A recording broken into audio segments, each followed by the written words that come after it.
Ladies and gentlemen, welcome to Mario Kart. Before we go any further, I want to say shout-outs and thank yous to the people who funded this block, which includes what is probably the three worst Mario Kart games, and hopefully we'll be able to determine which one of them is actually the worst of the three. Because I have no idea. All three of them have a shot at it, I think. Because we got the original SNES, which is one we're about to cover. Then we're going to do the N64 one. Then we're going to do the Game Boy Advance one, the one I'm least familiar with. But I do want to say shout-outs and thank you to Two Base Master, Bella Calic, Blue Dragon EXE, Blue Fusion Volt, Cody _DW12, Dark Anima _87, Deathrite Shaman, Deckfish, Diabepus, Diesel Edge, Dream Whisperer, Echtklug, Irame, Amelia Clark's Eyebrows, Equalitas, Frieza 2000, Fringe Philosopher, Game Geek 5698, Gay Porg, Casual Gladio, Nightwing, Nerozaz, Pencil Manners, President Clamp, Rayved, Savacom, Sonashi, Ten-Headed Hydra, Troy Haskin, Unicorn Scotch, Walker02, Judo Joker, Jeffrey Cheney, Vigilant00, Permeus, Vancini, Valerian Wraithwall, Good Bar 01, Sakage, Polka Sweater, PB Goodfate, Final Massa, MPPY, Gala Freeman, Hive King, Glorious Barbarian, Reggie Brock, James Hogan 19, Torma Chris, and the person who put this game on the list, which was Shadow Machine. Thank you, all of you, very, very much.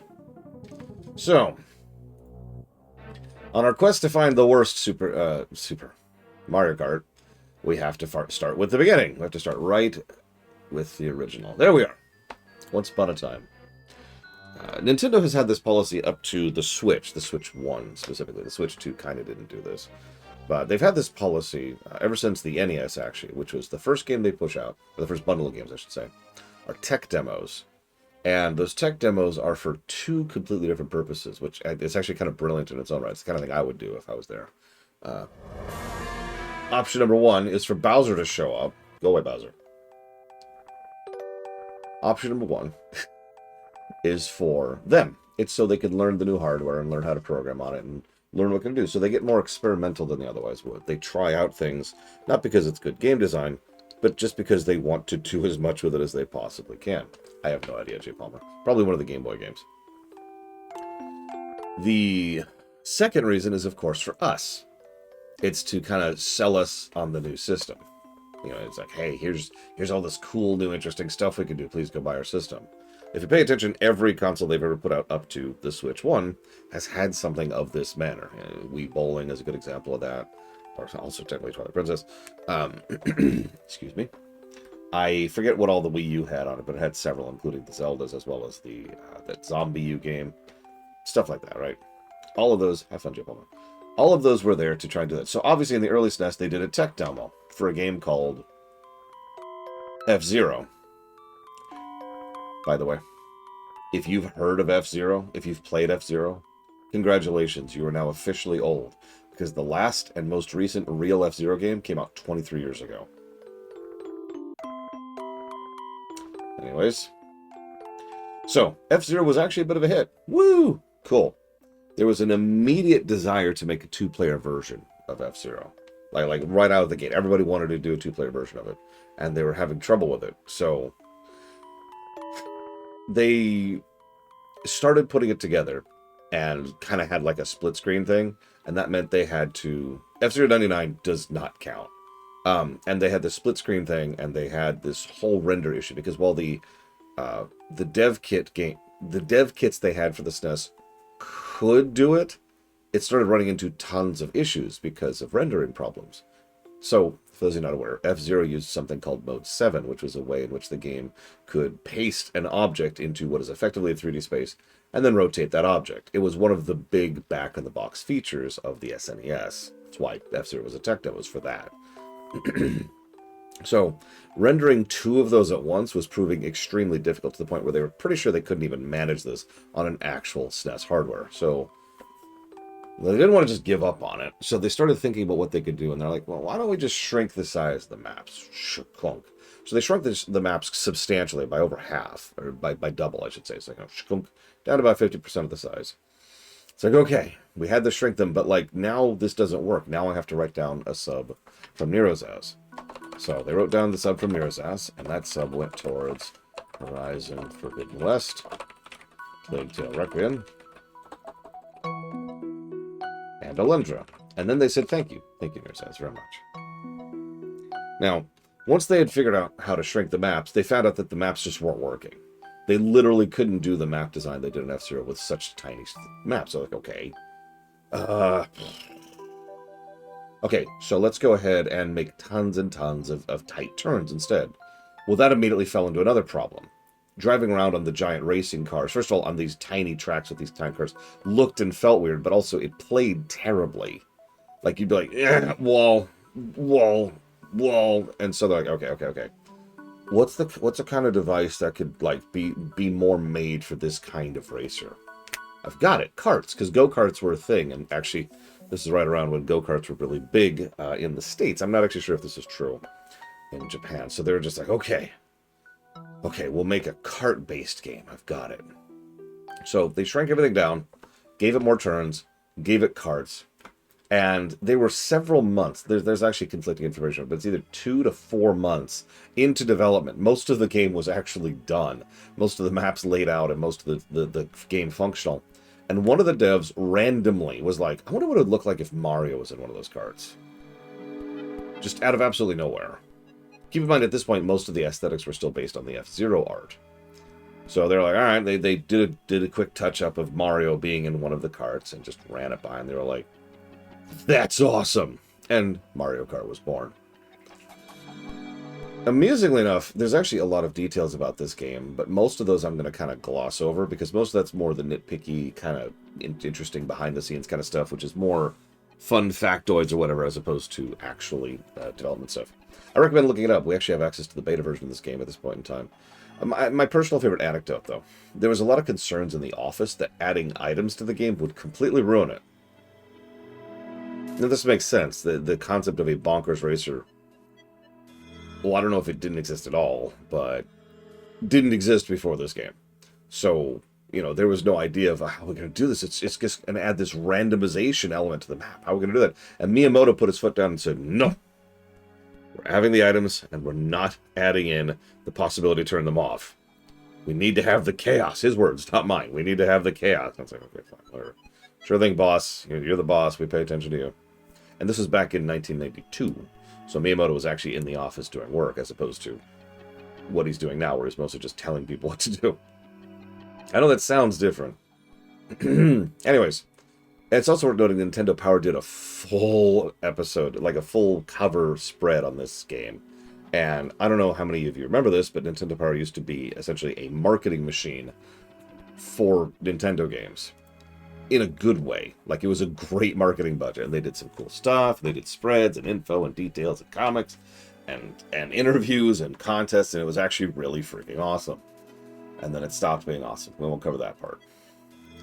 I actually had that particular issue. In fact, I should say I have, current tense, still have the Mario Kart issue of Nintendo Power.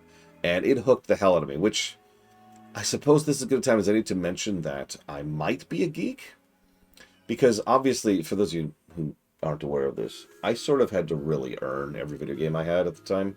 Because I would get 2 a year from my grandmother, you know, for my birthday and Christmas. And then everything else was stuff I had to buy with my own money. So it took me a while to be able to earn up to be able to buy a game, right?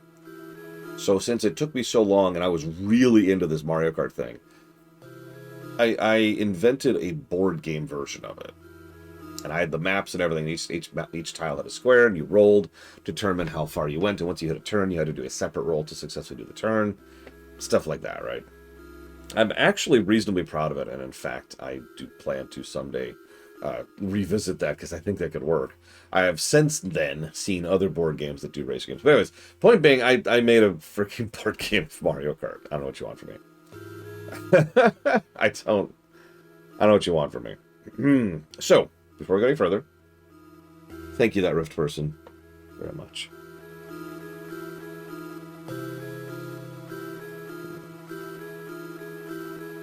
It's creepy, creepy music. I will jot that down. Give me just a second here.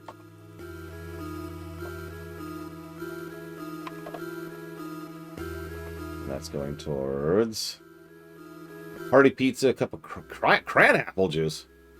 I'll give you the blanket. Hi-Fi Rush. Oh, come on, Platinum. It's so bright today. It's weird that the sun can actually come out. In the game or in the board game, Dakota?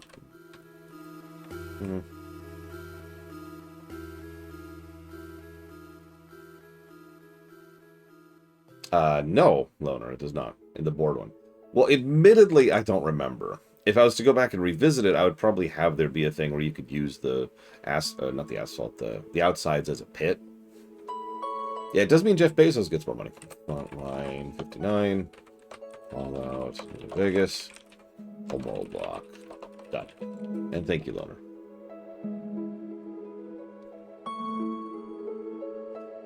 Poor boy. He's so poor. So, let's talk about some specifics of the game. Really quick. Because the game is going to be frenetic enough that I don't think I'm going to have the concentration to talk while going it. Because this game is a little rough, I think is what we're going to describe that. We might end up cheating just to be able to get through it. So stats. They did actually have some stats. They were very, very basic. Acceleration, top speed, weight, and handling. Almost all of these are obvious. The only one that's relevant is weight, which changes a few calculations, such as what happens when you hit another driver, or what exactly happens when you hit an obstacle. That just kind of comes in there. Handling is, of course, how well you throttle your little brother for beating you for the 15th time in Versus.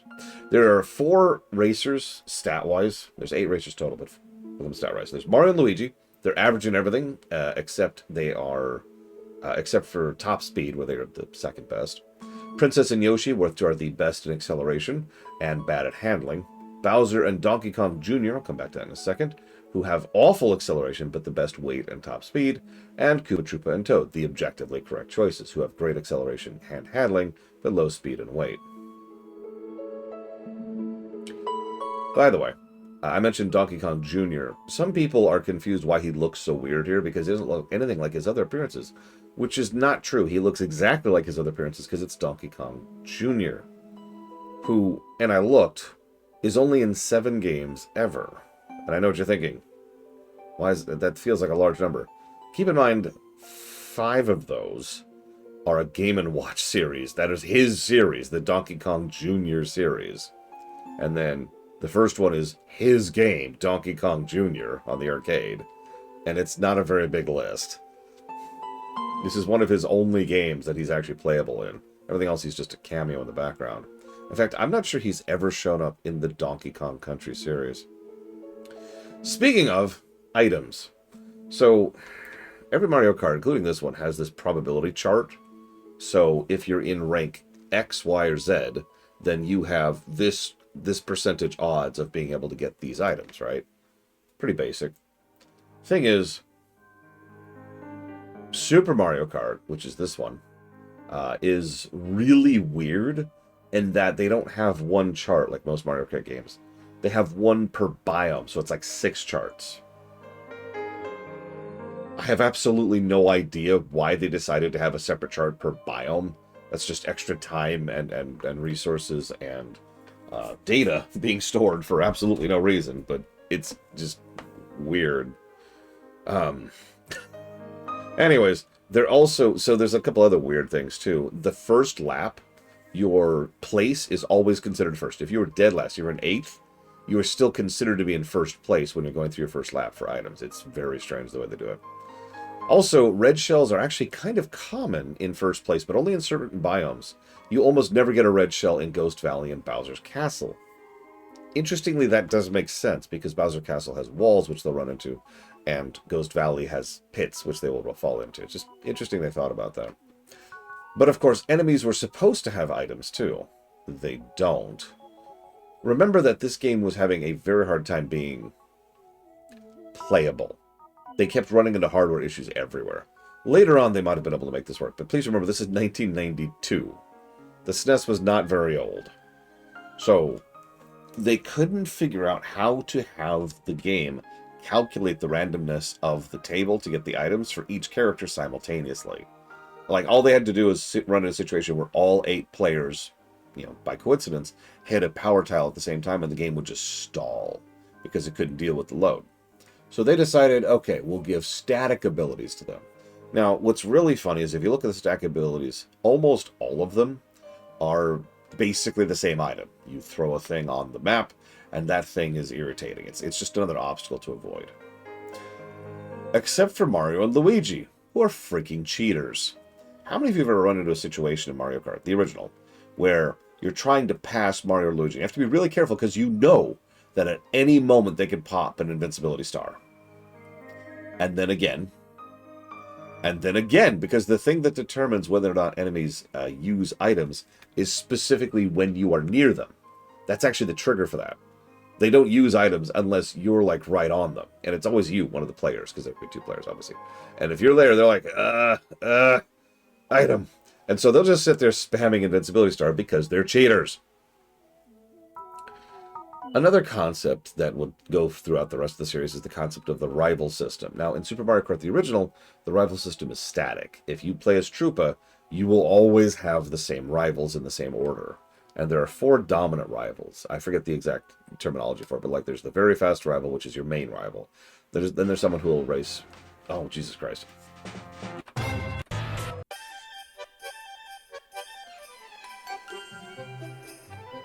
No. Here we go. This is appropriate. So there's the one person who will be racing exceptionally well, who is basically just cheating. Then there's someone who is racing, who is not doing particularly well, but they're still doing pretty well. Then there's someone who's doing worse, and then someone's doing worse, and then there's everyone else who's driving completely terribly. The idea is each of them is using a different preset and different AI, for lack of a better way to put it. No, real AI, not generative bullcrap. And so each of them will kind of do the same stuff separate from you. And that's kind of the weird part, is anybody, some people have done this, if you just sit and watch, they will end up in the exact same positions every single time because it's so determinative. The only real thing that can adjust the order is very careful usage of items, or very careful usage of like knocking them out at just the right time. And I have to say that at the right time thing, because you might have noticed one last thing. See, they ran into some hardware issues. Stop me if you've heard this one before. And if you, it was the problem. Let me give you an example. Let's say, I don't know, Colgrim.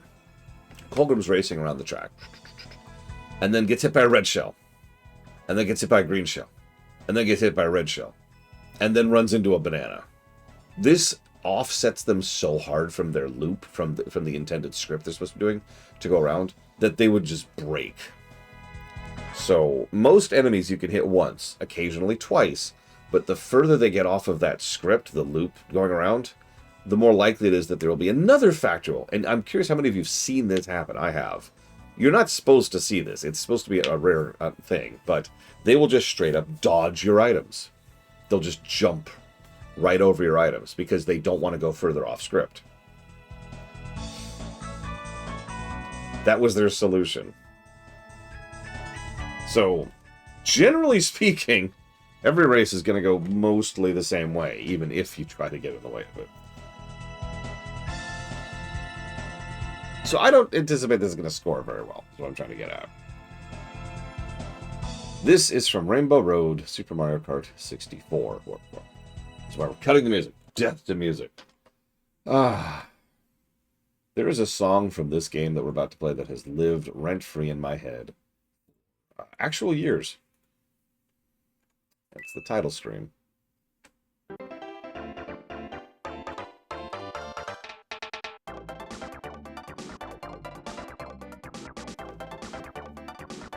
So,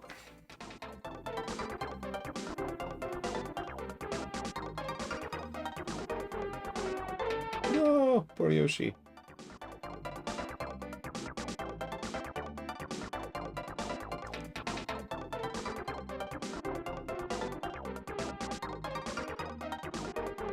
There was a running gag. So, Bowser Jr. was, or excuse me, Bowser Jr., Jesus Christ. Donkey Kong Jr. was replaced by Donkey Kong in all future titles. And for whatever reason, Koopa Troopa was replaced with Wario. And it turned into a gag. Some of you probably remember this. In Nintendo Power, there's a little comic about this with Troopa, who was like, I'm sorry, yes, could you help find my card? I think it's been stolen. That guy in a freaking yellow suit. Anyways, I don't want to overpraise this, but I do like this demo reel. It's very simple. It's just a quick little animation that plays, very similar to Mario 3, which is another example of this kind of thing. And it's a nice little fun romp. It also kind of gets across how some of the basic mechanics of the game work. Because remember, items in Eraser were new. I don't know if they were completely new, as usual. I'm not sure if there's something that predates this game that managed to do things like items. But this was definitely new to most of the audience who are playing this game for the first time. And then they show off, this mode. By the way, if you ever wonder why it's split screen no matter what, it's because, stop me if you heard this before, they were running into hardware issues. They pretty much couldn't figure out how to do a proper full screen render without causing issues with having to do the split screen render. Because they wanted to always be able to do the split screen render. And I know that sounds kind of strange, but anybody who's familiar with programming probably knows what I mean by that. Because they would need to come up with a completely different render method for 2-player or 1-player. Now, later systems could do that. That's fine. Well, the SNES obviously worked well.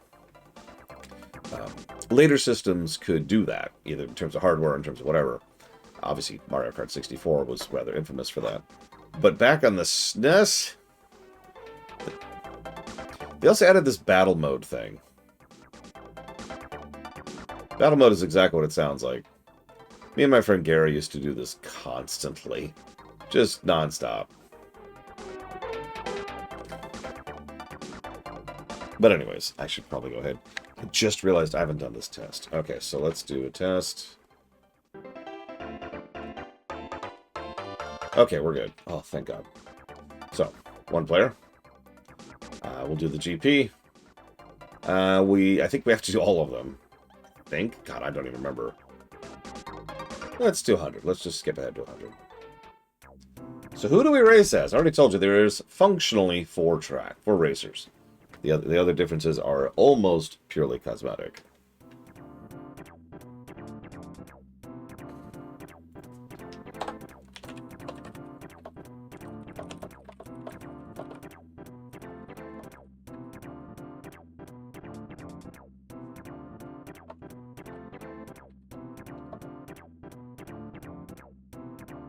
And no, Elazar, I have no issues with items. Items good.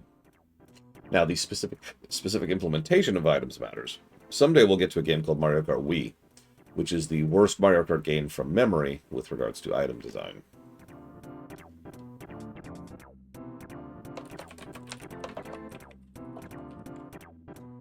There are actually some interesting options here, because yeah, you could play as Luigi or Mario to get rid of some star spamming. You could play as Troopa or Toad, who are objectively the correct choice. You could play as Bowser or Donkey Kong Jr. because you're weird. Or you could play as Peach or Yoshi because you're strange.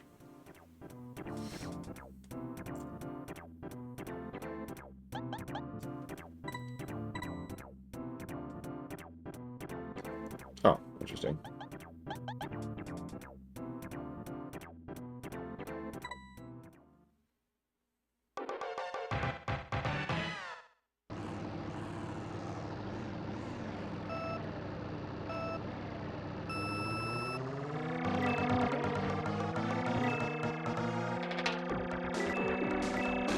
Coins change your speed, basic stuff.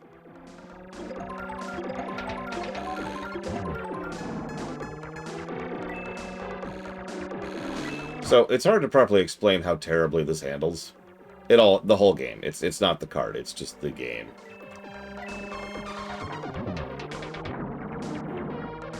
Hang on a second.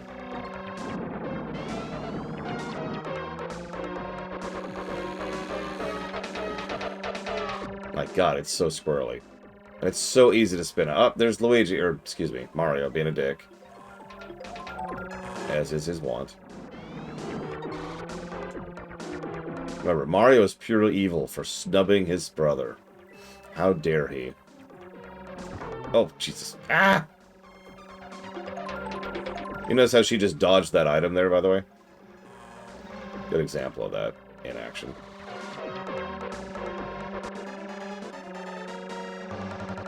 Oh yeah, another thing. We do more than 3 laps because the laps were so small, they kind of had to.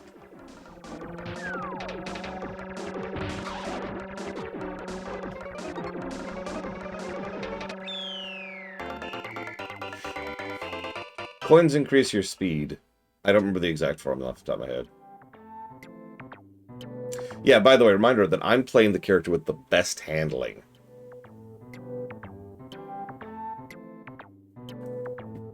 And that's how squirrely this is. By the way, this is a good time to mention that this game actually has a lives system. So it is possible to actually straight up game over. We're probably going to use save states to show off everything. The first track, this is actually one of the first racers we've ever covered. In fact, this is the second racer we've ever covered. First track, I know I didn't have a lot of time to talk there. Okay, this is going to sound weird. I think the first track is one of the better designed ones. It has good initial placement of power-ups. It's got nice smooth curves, one dip curve right towards the end with a rough patch you can go across with various means, and nice big open areas which you can actually then hit enemies with. It's one of those simple but solid situations. It is a good tutorial map, right? It is a map whose purpose and point is to tell you this is how you play the game. There's a non-zero chance that if you play this game for the first time back in the day, especially as a kid, you probably lost on that map, or at the very least didn't get first. But that's okay, because that's not the point of that map. The point of the map is, here's how to play the game.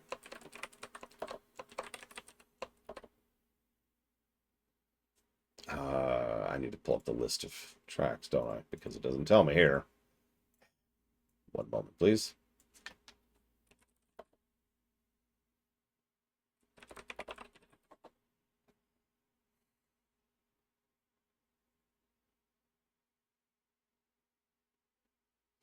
Hello, Dr. Winter.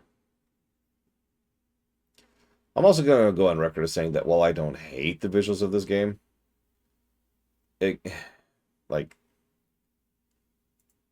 I'm not sure how many visual pauses we're going to give this one. I think other games, including ones that came out before this, have better overall visual design, including Super Mario World and Link to the Past.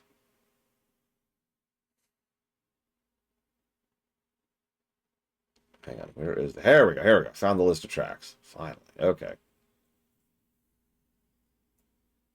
No, Donkey Kong Jr. is a separate character. He had his own series of games back when Donkey Kong was a whole thing. Such as it is. Most of them sucked. And most of them were on the arcade, which is probably why you don't remember them. Like, I get that they were running into graphical issues, and I know that they tacked on the Mario aesthetic pretty late in development. But, like... yeah. Anyways. I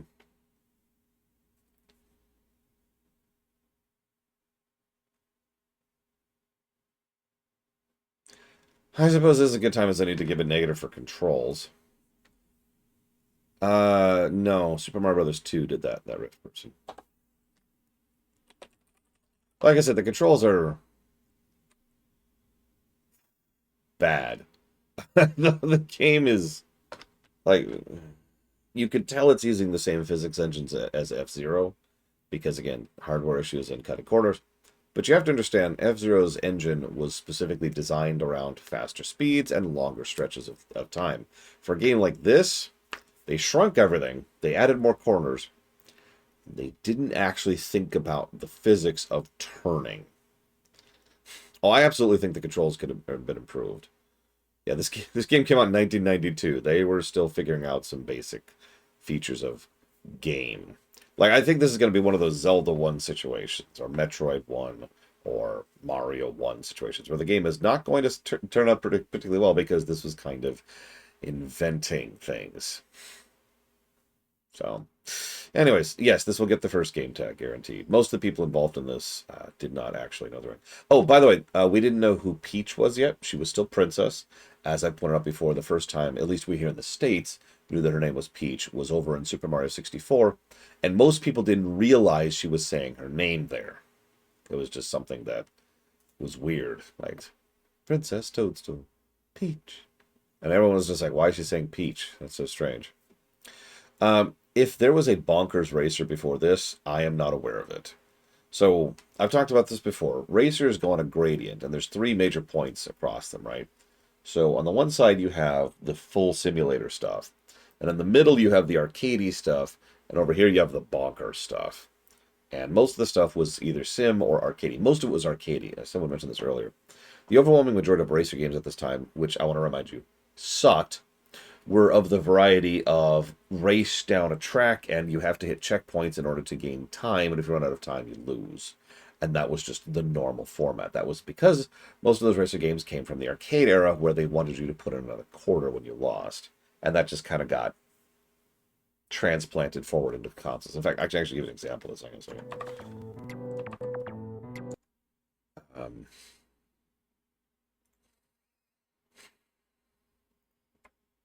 Give me a second. Just to show you what I mean. Just to show off exactly what this was like.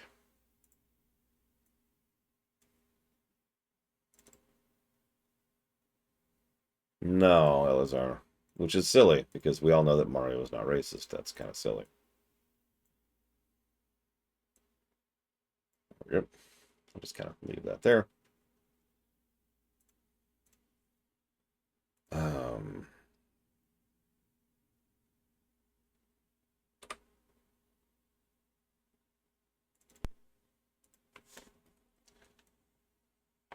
Yes, this game was made by Square.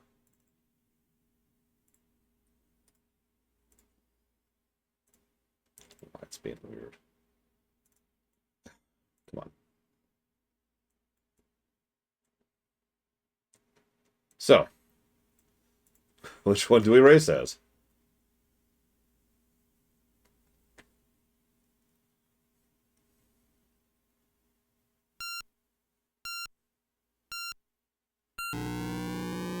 So this was what racing games were like back in the day. Now, there's probably some exceptions somewhere I'm not aware of, but this was normal. In fact, Rad Racer was considered ahead of the curve, as I've pointed out several times. Square was considered very graphics-focused or ahead of the curve in terms of graphics for most of its existence, up to and including this very game, long before the Final Fantasy series ever even existed. This is what racing was. This is what this was. Well, yeah, Mode 7 obviously didn't exist yet and wasn't a thing on the hardware of the NES, so...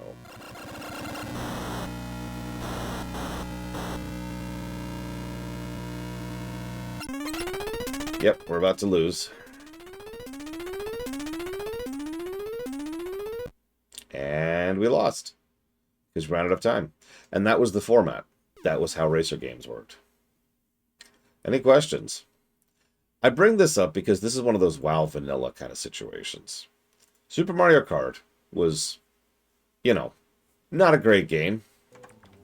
But Jesus Christ, it destroyed everything else at the time. Just destroyed.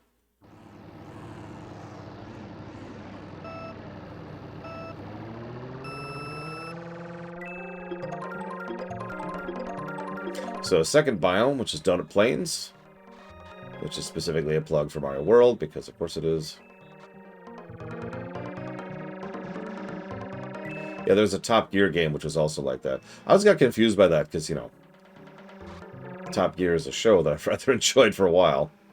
And then there's this weird, just kind of awkward game. So that shows up when someone's behind you and throwing an item. Cool, very cool, very cool. And they will keep doing that as long as they're there, because remember, they use items when they're near you. And so if they're just trailing you, guess what they're doing? Over and over and over. Well, Diddy Kong didn't exist yet, Elazar, so that's probably at least partially contributory.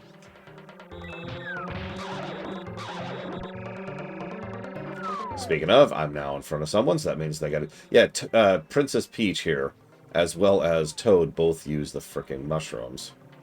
So that's always cool.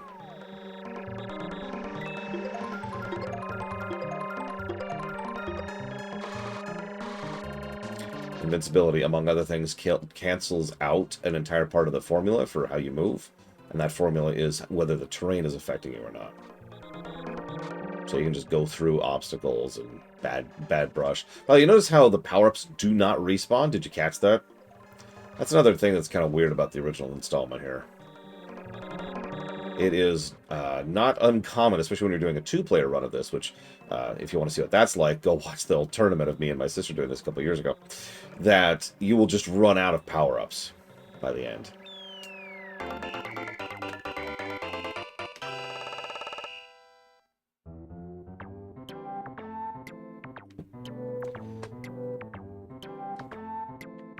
Yeah, you can also get a ton of coins, which is appropriate since they have so little impact.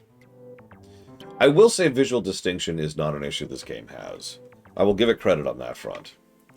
As much as I am not what you'd call a super big fan of the graphics themselves, the visual distinction is fine.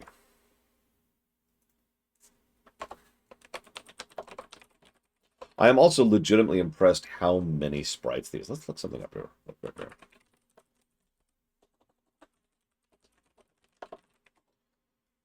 Oh, 100% for the silhouette test. Especially considering how distinct each of the races are. Even Mario and Luigi both look different from each other.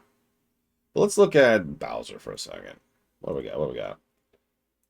So it looks like we have 1, 2, 3, 4, 5, 6, 7, 8, 9, 10 different sprites for size. That is shot. Here, I'm going to show this to you because I want you to understand what I mean when I say different sprites for size. Give me a second.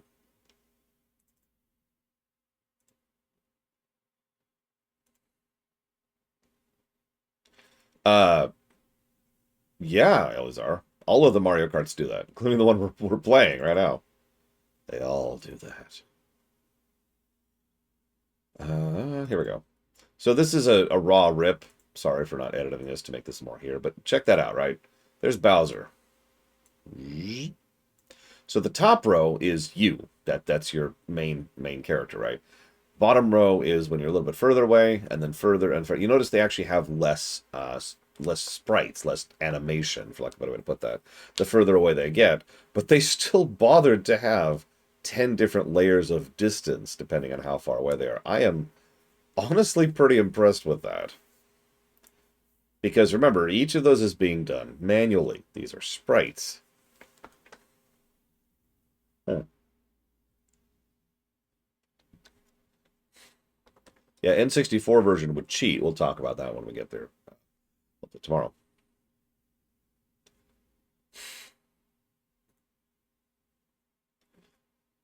I don't believe any of them have total. So I can actually tell you, hang on, let me look up the chart for Donut Plains, because that's the biome we were just on. So, in Donut Plains, here we go. In first, we have a low chance of getting a star. Not a non-existent chance, just a low chance. We also have a low chance of getting a feather. A very high chance of getting a mushroom or a red shell in first, I remind you. Medium chance to get banana, green shell, or coins. And practically non-existent chance to get a lightning. What's the next map? Hang on, let me do this here really quick. Pull this up. Here we go. Courses. So the next map's going to be Ghost Valley. So just for the funsies here, if we're in first, let's assume we're in first. The most likely thing we'll get is a feather, which I find amusing for, Bowser just chugs it, yeah. Oh, I guess I could get rid of this now. They all have different victory animations too, because of course they do. It depends on your playstyle, Triaxia. But the objectively worst character to play as is obviously Donkey Kong Jr. In the Ghost Valley, we have the most chance to get a feather, which is appropriate. Then we have a decent chance to get a mushroom, a green shell, and that's it. And then coins, red shell, banana. And there's no in-between anything. It just plummets down to an extremely low chance to get a star or lightning. And that's it. But, moving on. I should do this real quick here.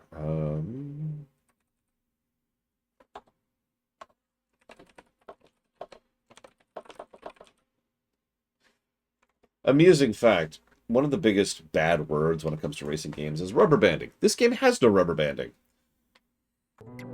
At all. Because they hadn't figured out how to do that yet. The next game added rubber banding to the Mario Kart series.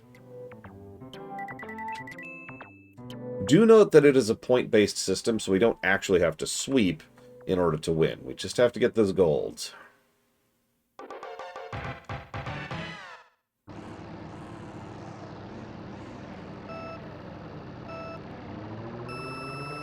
Yeah, of course I was there. Yeah, if I was particularly good, you would see me just absolutely crushing. You'll notice I'm not particularly good, nor do I pretend to be. If you remember, in fact, when we were doing the Mario Kart tournament, there were 2 Mario Karts that my sister was doing well against me at. And one of them was this one, and the other one was the N64 one. You know, the next game we're playing. So if you want to ever see me suck at a Mario Kart, well, this is your lucky day. And days, I should say. Days. This is probably going to be, I don't know, 3 days-ish between these 2 games. Oh my god, Yoshi! Look at this! Look at this!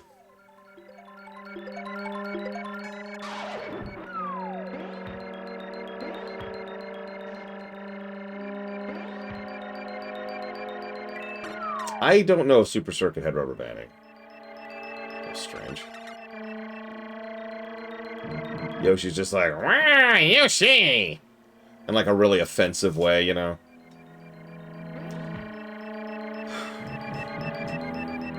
The brakes are also kind of terrible in this one. You'll notice I'm not using the brakes at all. I'm not braking, I'm just pulling off the gas periodically. Oh yeah, there was originally going to be a miles per hour or kilometers per hour indicator as you drive through this, and they decided it would just be too busy, so they got rid of it. So they actually, I love the design decision. So they didn't want to have the indicator of how fast you are. So they added sound design so you could hear how fast you are based on your engine noise. And they added a different engine noise for each kart. So you're starting to see the problem here, right? This is... There's not much here. Like, under normal circumstances, we'd be giving positives and or negatives on, like, a per-track basis. But, yeah, we've kind of... There's not a lot here. There's no other real way to phrase that. This is one step away from a tech demo. I stand by what I said earlier. It was way better than anything else before it. And it makes sense why it took off the way it did. And why they ended up wanting to make this a big thing. Because there's something I have given positives for that really needs to be extra emphasized. And that's the fact that it had built-in co-op. Most games, in general, were not particularly co-op heavy in 1992. Having the ability for 2 people to play simultaneously, side by side, was a huge sea change. And this game, I don't want to actually underemphasize this, because this really did determine a lot of Nintendo's approach to gaming up until now. Nintendo has been very, very, very pro couch co-op since 1992, since this game. Now, they had a couple other games that had co-op features or had things where you can go back and forth before this, but most co-op before this, at least from the Nintendo team, I should clarify, because obviously the NES did have actual honest-to-God co-op, like all the beat-em-ups, for example, had co-op. But having something from core Nintendo that was for full co-op was something that was unusual. And the SNES did have the ability to have up to 4 players. It was pretty rare you had that, because you had to have an adapter for that. But you did have the 2 controllers out of the box. So now that version of the SNES sold out, and later they did a single controller version. But anyways, point being, most people in 1992 who had a SNES had 2 controllers. And so you'd sit down and you'd play Mario Kart with another person. And that was the selling point. And it exploded, and so Nintendo took that lesson to heart and has focused on couch co-op literally ever since. Every game they've come out with since, even in the modern Switch 2 stuff, tends to have that, do you have another Switch? Well, you can play this for free in co-op mode with your friend thing, because of the mentality that was established in this game. This is also why the N64 had 4 controller slots built into the machine, which we'll talk about in a minute, when we get to Mario Kart 64. But that was just a gargantuan sea change. It was probably the one thing the N64 demonstrably had over the PlayStation 1. you could play 4-player co-op right out of the gate. So, yeah, no, this was kind of a big deal. I don't want to understate that. But the game itself is...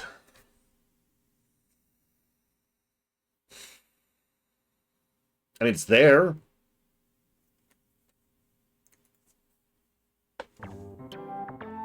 Oh, absolutely predictable. PS1 had some great games. Let's not diminish that. The N64 is what you brought out when your friends came over. Bomberman 64, Mario Kart 64, GoldenEye, Star Fox 64, Smash. So, speaking of Bowser.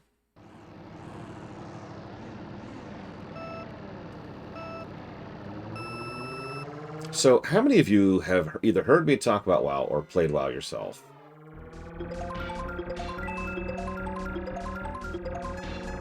I swear I'm going somewhere with this.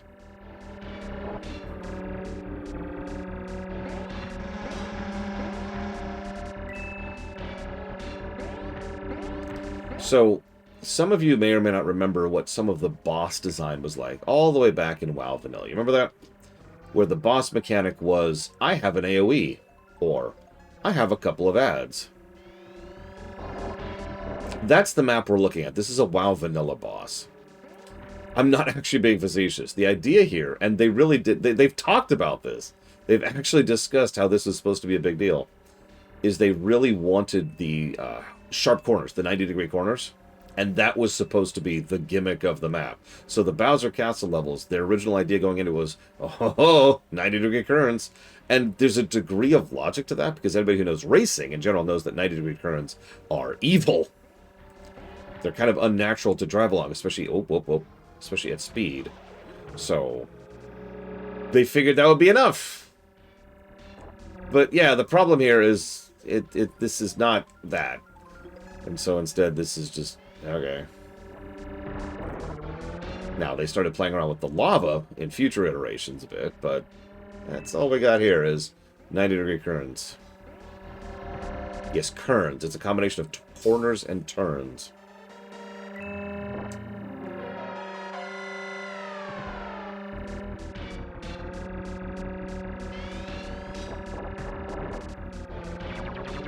Poor Toad.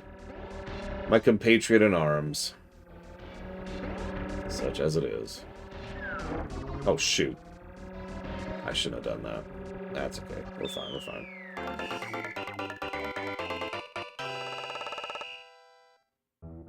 Yeah, exactly, Kid Viper. It is more accessible, arguably. And I'm not saying it isn't Pillars of Snow. It's just... you can see how there's not a lot for me to review here. We might actually push through this faster than I thought. We'll see.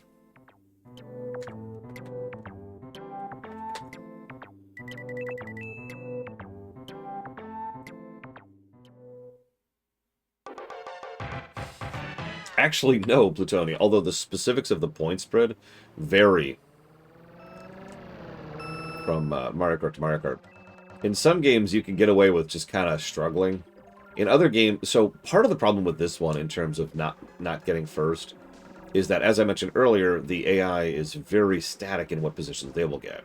So your super rival, which in our case is Yoshi, will pretty much always get first or second or whatever the highest rank is, right? I missed. So that means if you start falling behind, he will probably surpass you, right? In some of the later Mario Kart games where they actually have honest-to-goodness enemy AI, it is more likely that you can get away with not having to constantly be in first or first and second in order to be able to progress and win.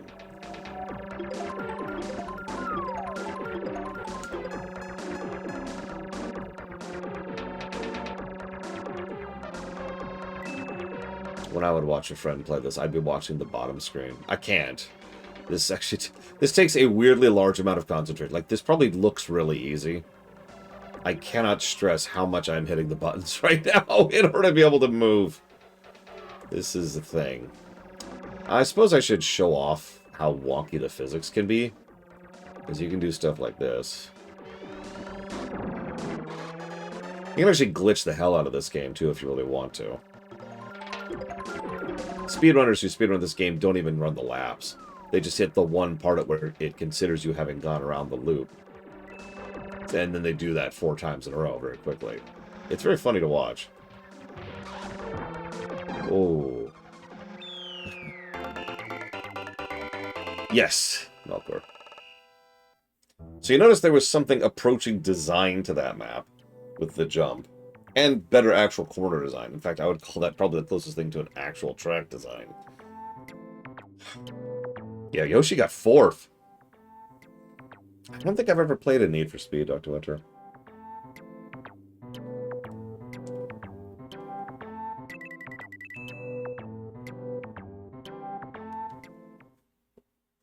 So, sweep.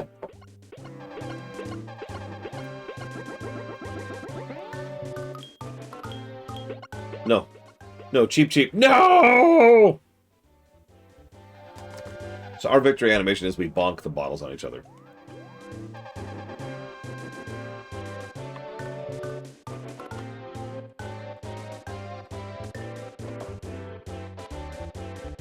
Yeah, I don't anticipate spending too much time here. We'll see.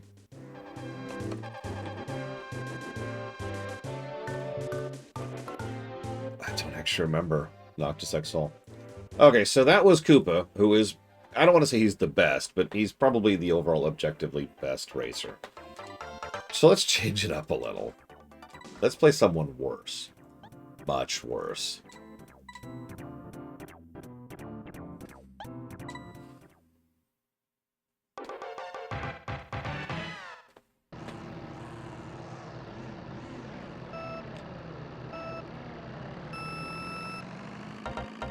Look at that. Look at that acceleration. So, here's the big thing with Bowser and Donkey Kong Jr., okay? Because there's a gimmick here. They are very punishing if you make mistakes. Their acceleration is so awful that if you bump something or run into something, it'll actually cause you issues, because you will not really be able to recover. At least not quickly. Ooh, a little physicsy there. Don't mind me. They're also... Luigi's my rival. No, it's Mario. Mario's my rival. Okay, we're okay. So that's exactly as bad. Whoa! Okay. This is exactly what I was talking about. This is our life now. It's just sucking in the back. You'll also notice our cornering is absolutely terrible. Do you notice how we understeer? Yeah, understeer like crazy. Like, we have hilarious understeer as these two. Oh yeah, by the way, you can do stuff like that. I didn't do that on purpose, admittedly. You'll notice we also get dragged down like crazy when we're in the rough. Like, our speed goes away when we're in the rough.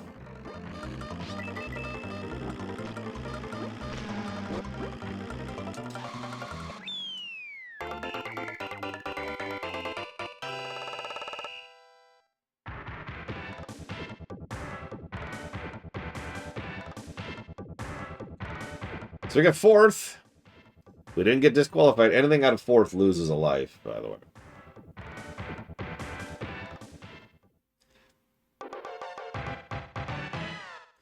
Bowser's victory music is the best. 100%. What's really funny is Bowser tends to be my favorite in several future games. But here? Oh my god.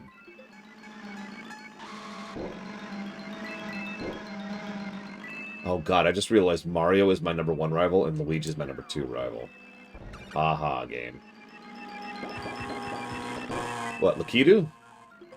Or some people call him Lakitu, but yeah.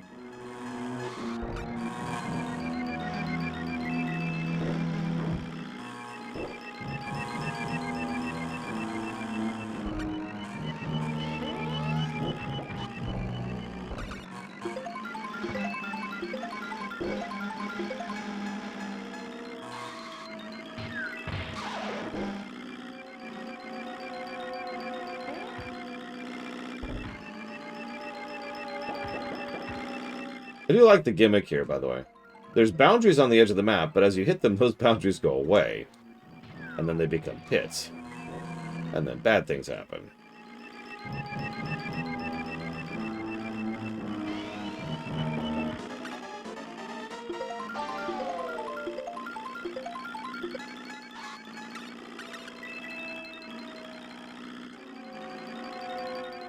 Have you noticed this also has slippery terrain, by the way?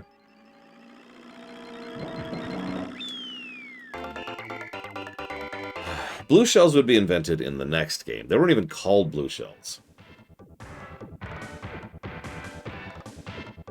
They were called shiny shell, or spiny shells, excuse me. Yeah, Elizar. In any Mario RPG. Really.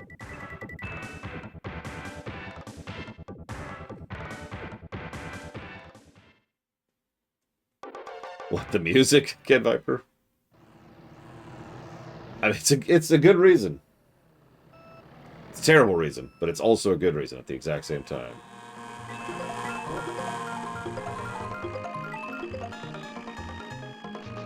I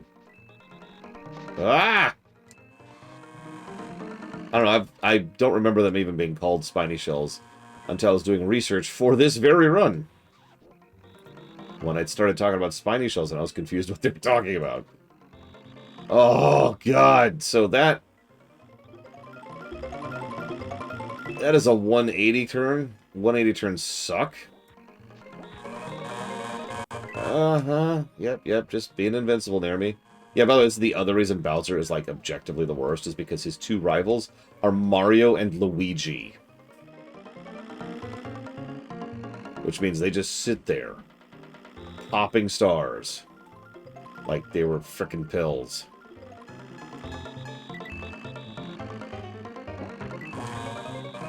Listen to that. Listen to that. Just right behind me. He's like, hey, if I bump you, you lose. Just, you know.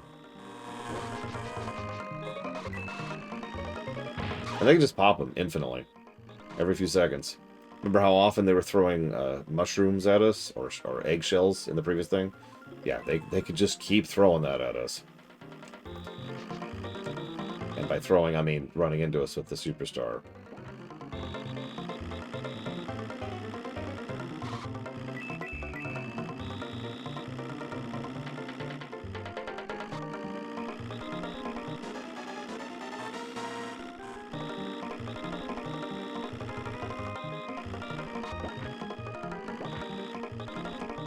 I have to sneeze. This is an extremely bad time to need to sneeze. I know he's close because he's popping his invincibility. He only does that when he's near you. I can also hear him. Oh, God, I gotta sneeze. Oh, God, don't sneeze. Don't sneeze, Lord. Ugh. Bowser's infinite item is a little fireball. What's the upside to these two? Bragging rights. I'm not actually joking. I don't even mind this, legitimately. This is hard mode. I have shown you the easiest person to play as. It's the Koopa and the Toad, right? The hardest to play as are Bowser.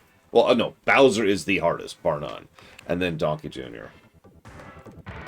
That's why you play as these two. It's because you want hard mode. So I think if we get first, we might pull this. This will be an interesting answer to Plutonia's earlier question. Hang on one second. Let me double check something. Let me check the rival list. Because, like I said, there is a list of rivals. Okay, so if we play as Donkey Kong Jr. Okay, so yeah, so I was right. So the hardest to play as by far is Bowser, because he's got all the detriments of being, you know, the heavy, and also his two rivals are Mario and Luigi, the two invincible guys. Donkey Kong Jr. is slightly less bad because his two rivals are Toad and Bowser, which is just obstacles like anybody else. Also, it looks like technically Toad is actually the easiest. My bad. Troopa has Luigi as the main rival. Luigi and Yoshi. Whereas Toad has Princess and Donkey Kong Jr., which is whatever.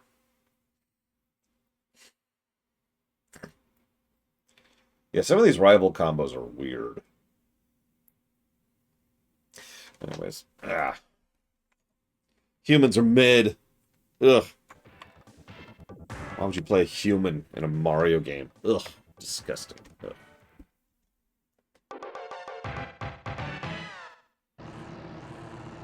Okay. Let's see if we can do this on our home turf here.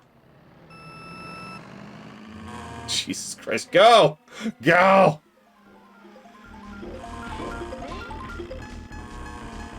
Oh, yeah, yeah, yeah. No, I know what I'm in for here.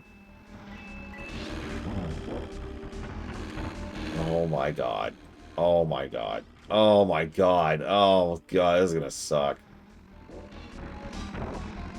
We gotta get him in the straights. We gotta get him in the straights.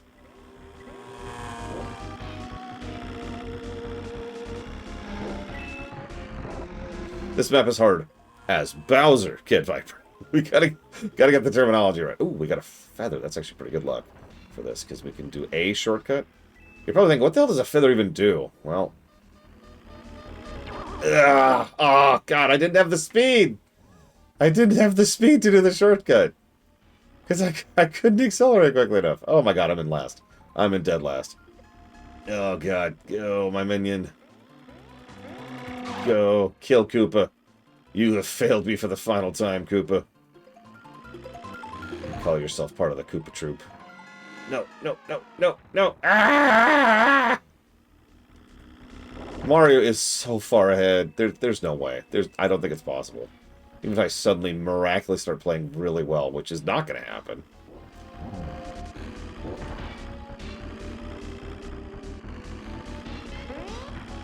Oh, that's weird. It just completely ate the boost. I think I timed it badly there. Oh, yeah. This is acceptable, is what I would call this.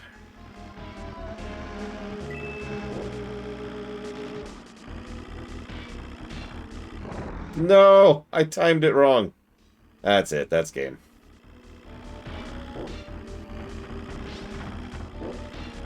Ah! There is no rubber banding. They all have their own set scripts, and they can be interrupted to a certain amount, and once they're interrupted too much, they kind of go back on script. Get out of my way! Ah! Why? Why? I'm gonna go for it. I'm gonna go for it. Yeah! Perfect. So we get to show off what happens when, we lose, because this is a good time to show this off. Yeah, by the way, Bowser's the kind of character who would be better on, say, an F-Zero map. I'm telling you, this is just hard mode. Yeah, so let's show off the penalty for failure. Which is death.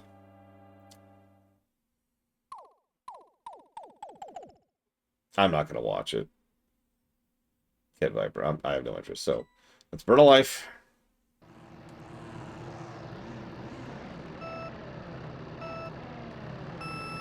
I didn't like the first movie particularly much, so I have negative interest in the second one. That's what that boils down to.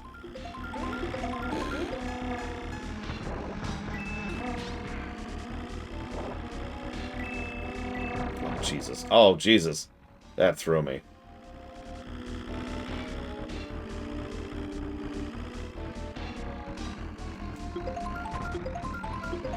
I am dead last. Oh, I thought you meant the Mario Galaxy one. Which I wasn't sure if there was out yet. There is a restart. I'm pretty sure it also involves losing a life. Oh, God. I didn't think it was going to move, so I didn't start braking. Oh, my God. Everything's fine. Everything's fine. This is fine. I got this. I don't got... I'm in 8th. I am in 8th. It was a very Illumination film that happened to have a coat of Mario paint on it, and a few references. The references were more interesting than the film itself, and I know that sounds weird, because considering I tend to be anti-member berries, but what I mean by that is whoever was in charge of doing the background stuff of the Mario movie knew what they were doing more than the people doing the foreground stuff. The foreground stuff was just your typical Illumination nonsense, and it was fun.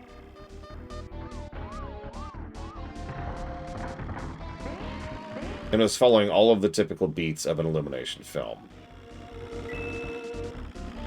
This is crazy.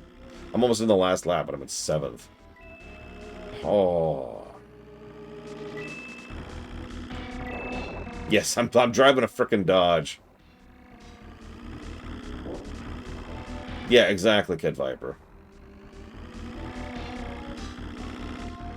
You also notice they would start to have character beats that would then go nowhere in favor of a joke, which is a very Illumination kind of a thing to do.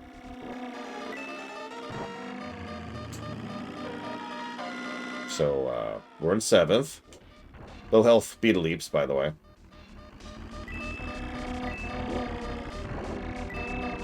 So here's the question.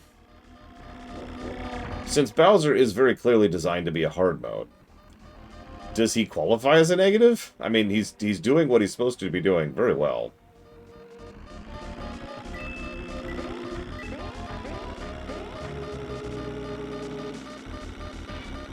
Dead last.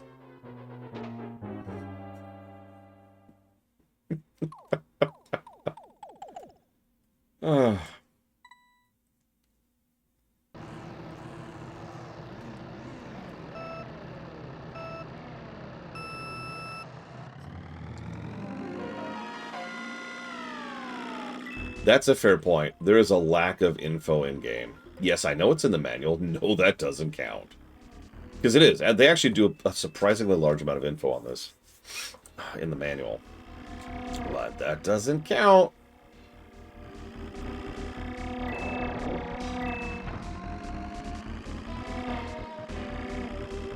I would also say the fact that there's not really such a thing as a map. Like, honestly,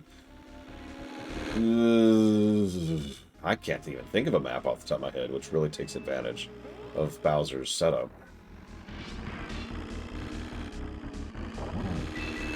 Like, how do you have a top speed racer in this? I mean, you'd have to give him the acceleration to make up for it. Because he's just going to be not going top speed constantly. Thanks, Thwomp. Appreciate you.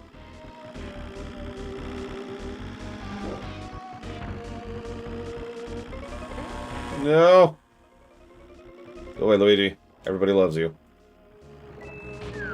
Ah! Wasted a red. Oh, that hurts. Oh, God. And I'm back in 5th.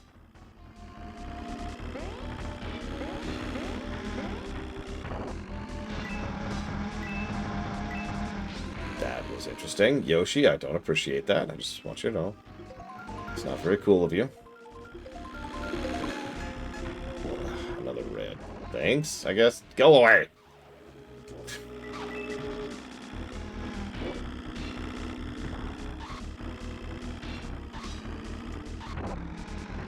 Damn it.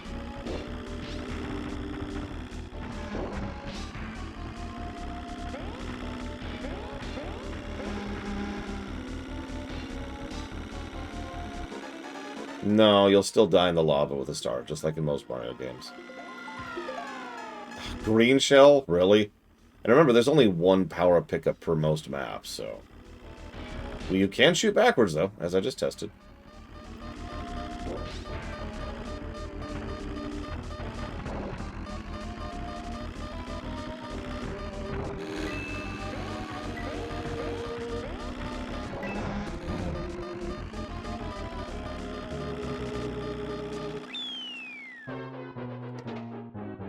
Yeah, thwomps can cause some issues too, because they can just completely block your path, and there's really nothing you can do about it. Last life! All burnt on this one track.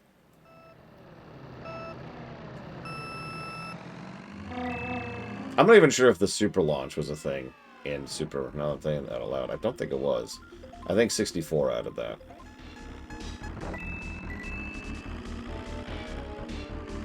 Oh my god, this freaking guy.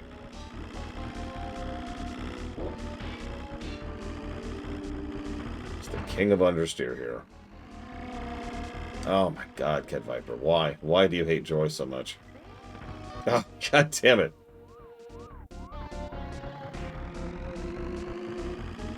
Yeah, no, we're stuck. We're gonna have to redo this. That's. I knew this walking in. This is my life. I'm still in 8th.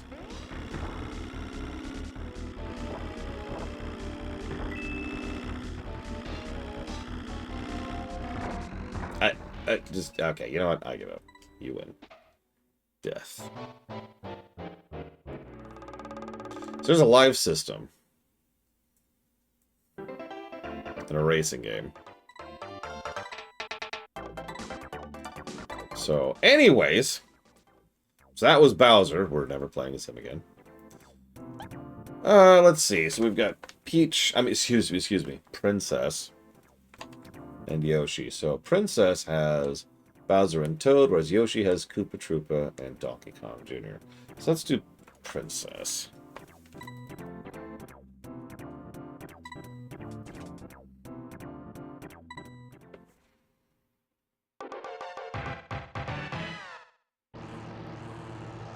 I used to know what CC stood for.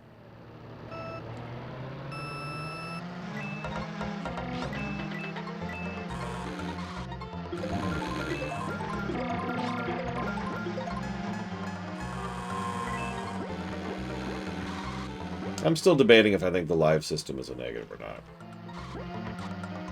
I'll have to chew on that a bit. Hey, Bowser, got a present for you. Which didn't hit you. What the crap? Ah! By the way, Peach also has massive understeer. Appropriately enough. Yeah, so I know it stands for the size of the engine. Luigi, could you not...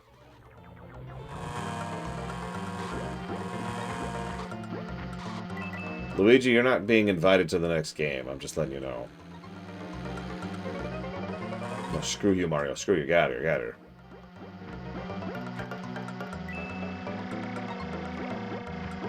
So yeah, the homing on the red shells isn't great.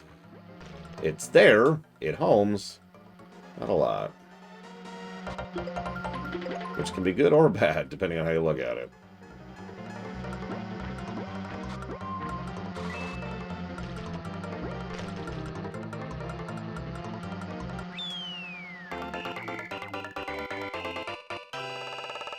Peach's rivals are Bowser and then Toad, I think.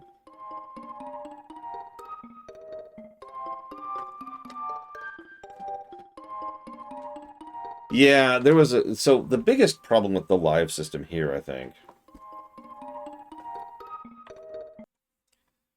The biggest problem here is that... Well, this has a co-op mode, and that's awesome.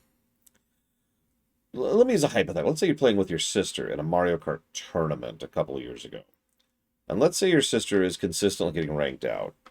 If she gets ranked out and game over, she just gets to sit there and watch as you finish the race. Which,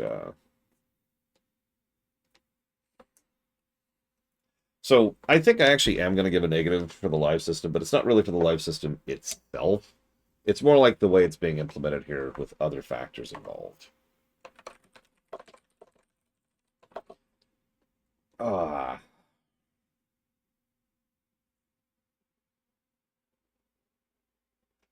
The hitboxes are fine.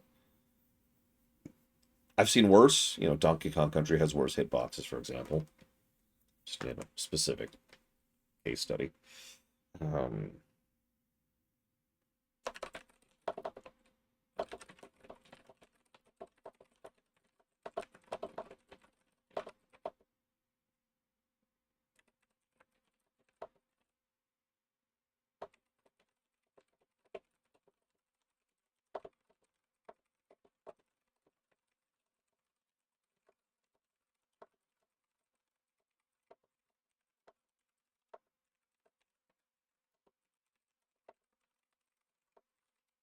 So what you're seeing is a 2D image plastered down onto a 3D object. That's what Mode 7 effectively is. There's actually several ways they can use this, but most of the time you'll use it to scene for something like an overworld, which is pretty much what you're seeing in this very game. That is the hope, Kenix Cow. I actually know about as much as you do.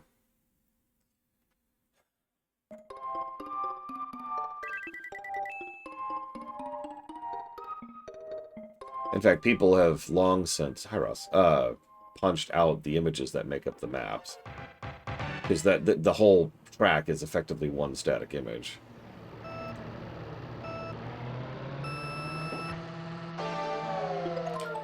God, Peach is squirrely. Not as bad as Bowser, but ooh, this takes some getting used to. Ah! Ah, again! Go away, Bowser. Nobody loves you. Whoa!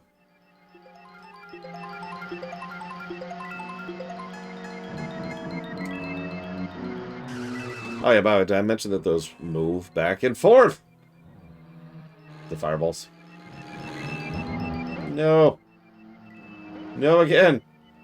Oh my god. Okay, okay. I am not doing well here.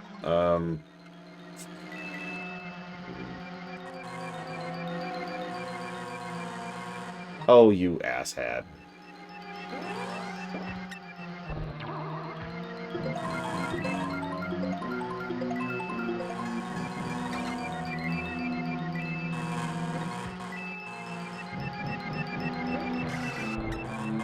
That... Sure.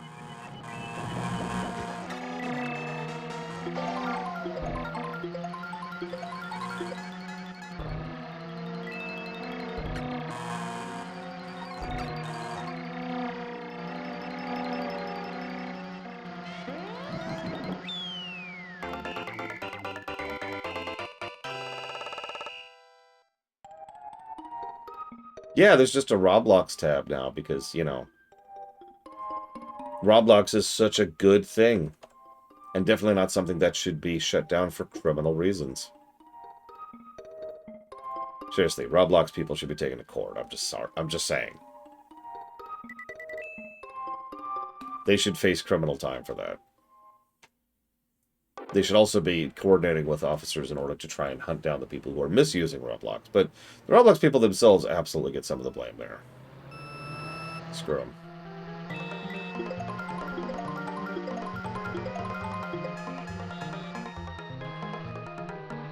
Oh my gosh. Oh my gosh. Oh my gosh. Yep, I hate the Donut Plains levels. They are squirrely. You notice there's some stylistic choices between some of these. So the Mario Kart circuits are the closest to what real-life tracks would look like. The ghost levels are there to screw with you, as ghost levels always are in any Mario game. Up, no, no!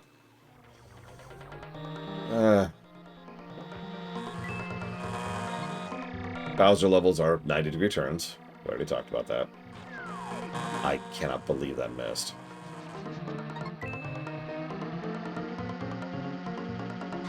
And Donut Plains are nice, big, squirrely corners. There's a couple other ones, too, like Choco Ruins, which... Or Choco Valley? Choco Valley? Whatever. The thing from Mario World that nobody remembers because it was only in Mario World and this, and, like, that's it. Ah, come on!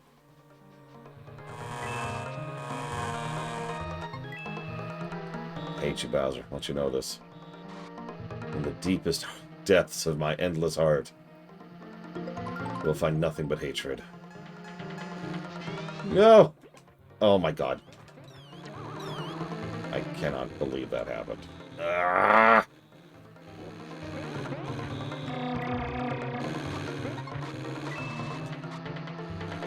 I only have 2 coins. I wonder how I have issues.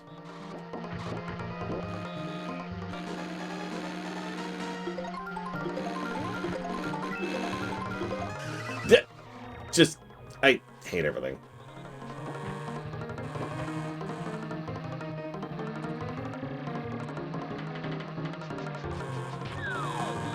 I can't believe that missed too. Well, I can't hit the broadside of a barn today.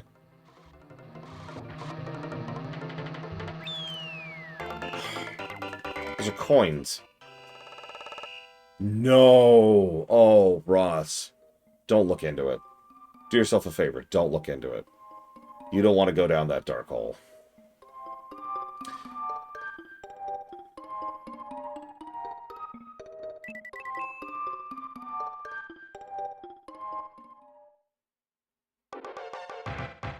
So, hey, we're back here. Yeah, earlier, J. Palmer. Unless there's been a second one. Yeah, stay innocent, Ross. Do not look into it. That's like the worst shortcut in the game. Oh, no!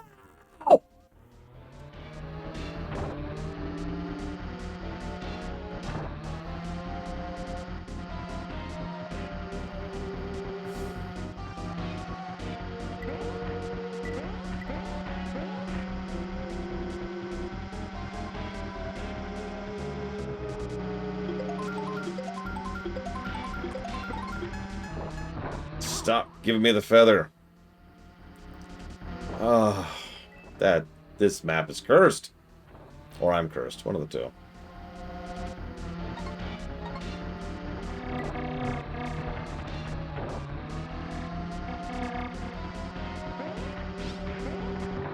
No!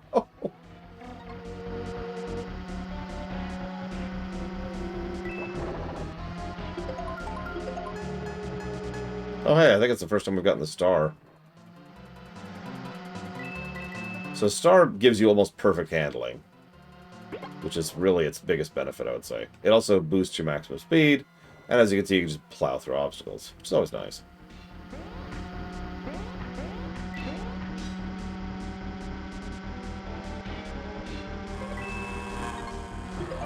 It's another reason why Mario and Luigi suck, by the way.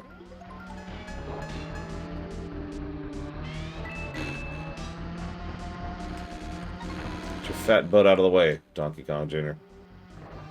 Nobody loves you. That's why you didn't come back. In fact, I think this is actually the most recent game he's been playable in. 1992. No, you don't. Get out of my way. Make way for royalty. A banana? Really? That's what you're giving me on the final lap.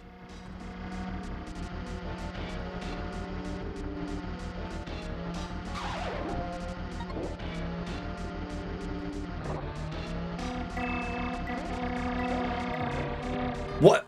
What? What?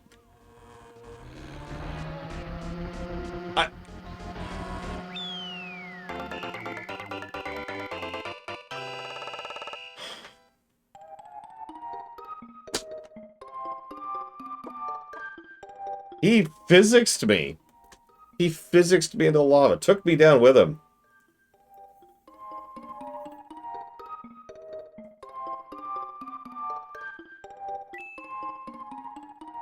Yeah, so we have now lost. Whatever. Well, I guess we'll show off what happens when you don't get first.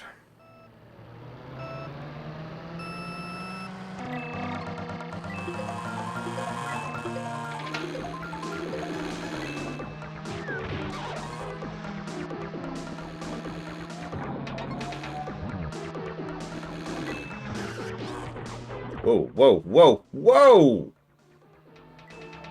Don't mind me, apparently. Ah! I got him.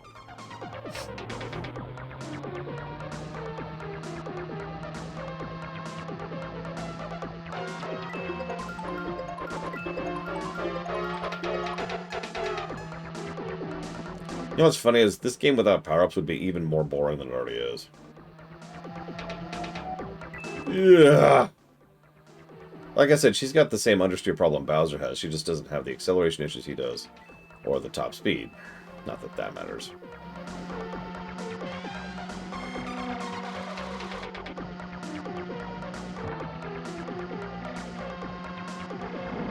Hey. Go away, Toad. Or Koopa. Ugh.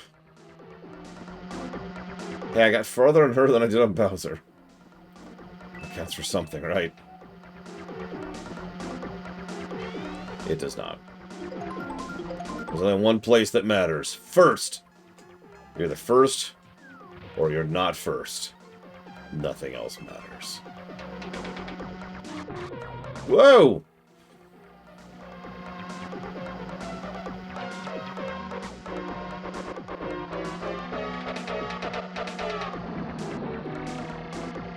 Define proper, J. Palmer.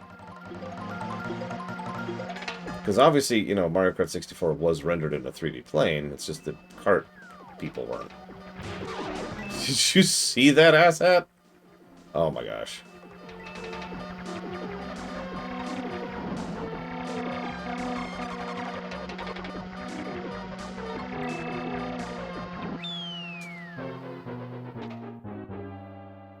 I mean, good, Ross, but I'm curious what you recommended.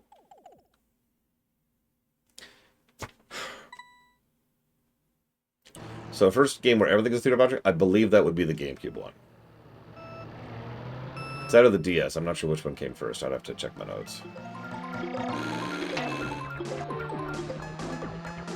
Hollow Knight Next Mission 33. Interesting recommendations for someone who plays Fortnite. Not what I would have thought of.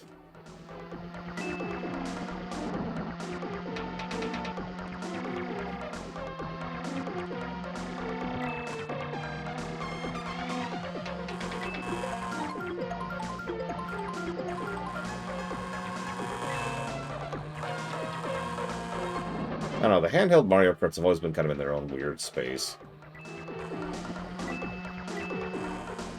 Like, I've barely played the GBA one, for example, so this'll... Most of these games, I'm pretty familiar with them. The GBA one is going to be pseudo-blind for me. If you remember, we even ejected it from the tournament because we couldn't get two-player working in a reasonable manner.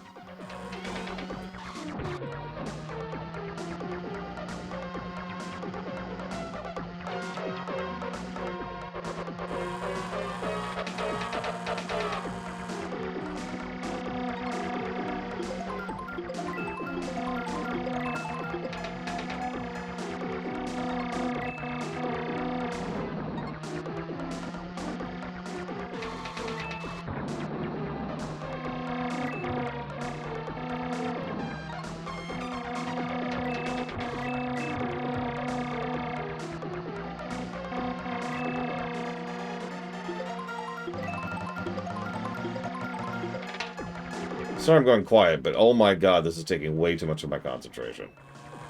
This is so stupid how much of my concentration this is taking.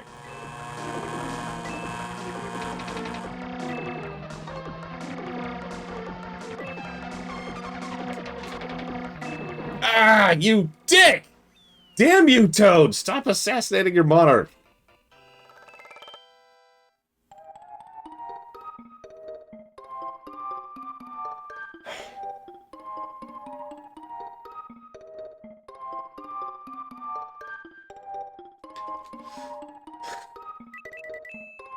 He bumped me out of the way of the dash thing. Whatever. So here's what happens when you don't get first.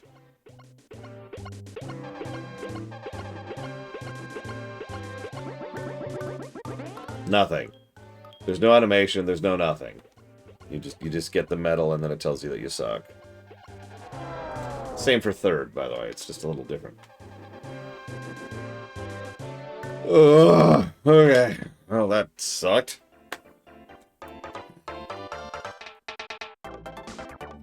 Exactly, Kid Viper.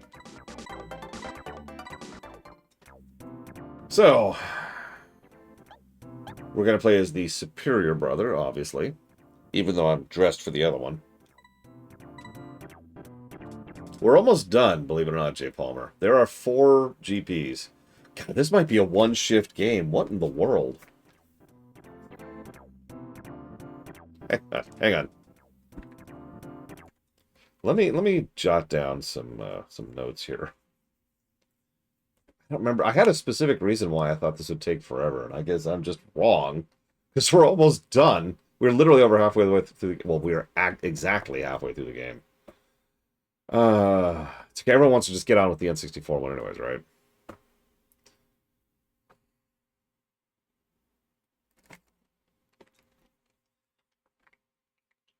Hang on. I need to check something on my Switch really quick.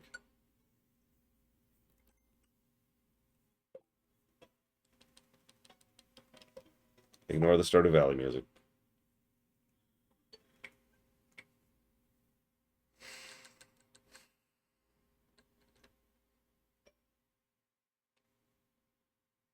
Perfect idea, Warp Core. By the way, there's no time trial. Here we go.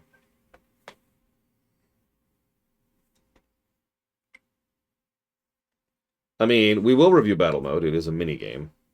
It's kind of hard to actually review because I don't have a second player. Let's leave that going for a second. Here.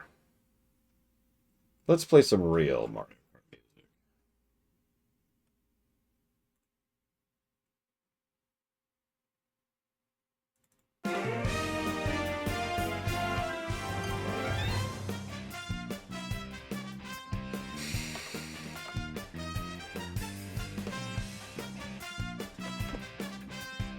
We haven't gotten to the really terrible levels yet, by the way.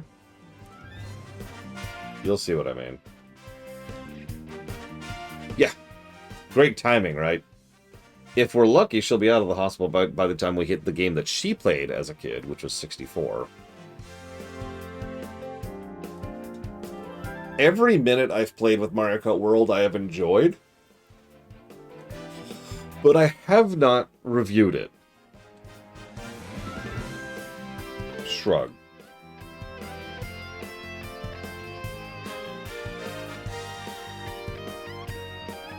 Okay, so...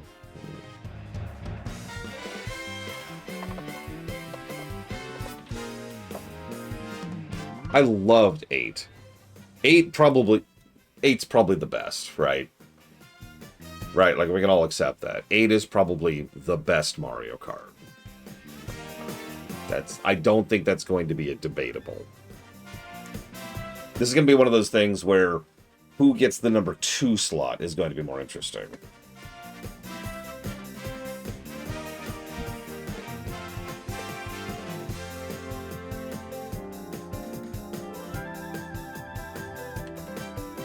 Yeah, obviously when we review it, we'll be reviewing the final version of 8, which is the version on the Switch with all the extra tracks. So...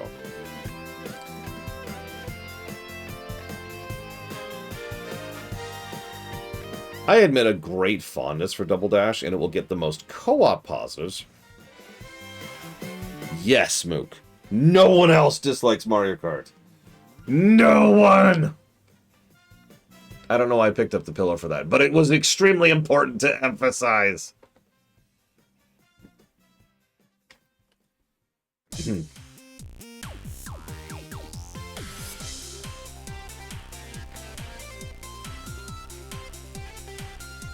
Let's see, it's Super, N64, GBA, which is Circuit, I'm pretty sure.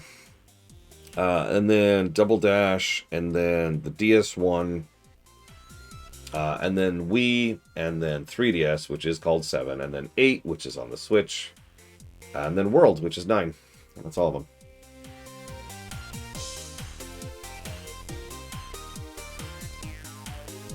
Double Dash was amazeballs, let me get that out of the way. I don't want to diminish Double Dash. In fact, it's my personal pick for second best Mario Kart right now.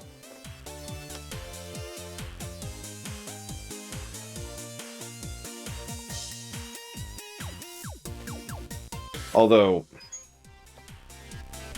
Double Dash also had some issues. That's great, thank you. With regards to its item usage. Not as bad as Wii. None of them are as bad as Wii for that. Wii might be our 4th worst, honestly. We'll see.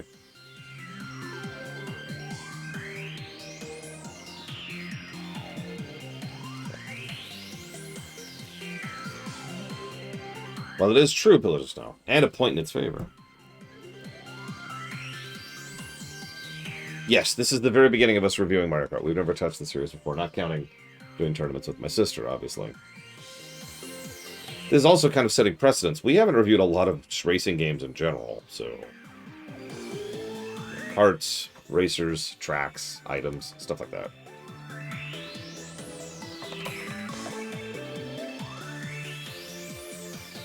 I mean, the term coffee exists for a reason, Mook. Ain't no judgment for that. Wii has some insane out-of-bounds shenanigans, yes.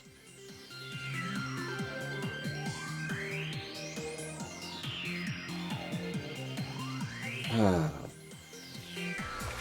of course. My friend Gary bought the wheel and preferred to race that way.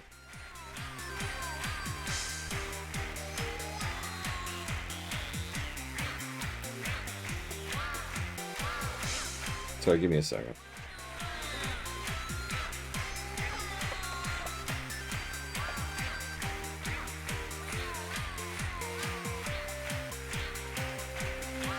So, I'm probably the only person in the world who really hated the wheel for a very specific reason, which is mostly my fault, if we're being honest.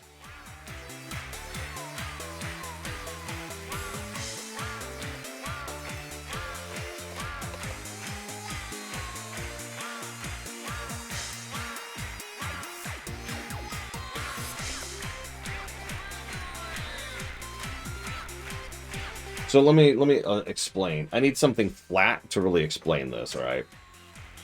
So pretend I've got the wheel here, right? All right, I want to turn left. Turn left. Turn left. Why am I turning right? Actually, it's usually worse than that. Usually I'm like, turn left. No, turn more left. No, turn more left. Why am I going right? So the Wiimote can only go up to 90 degrees, right? Once you go past 90 degrees, it starts to get wonky and starts going the other direction. So the moment you turn it that far, it starts actually going to the other way. So I'd be like, and yeah, you get it.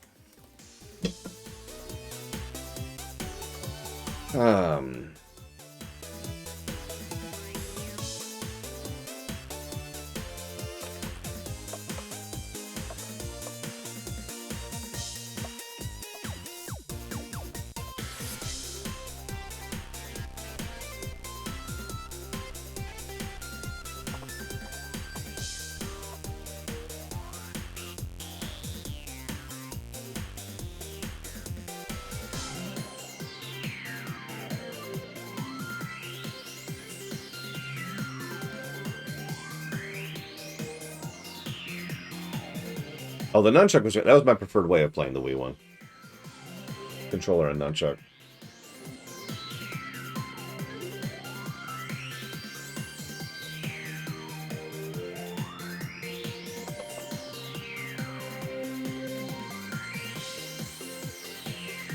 Okay.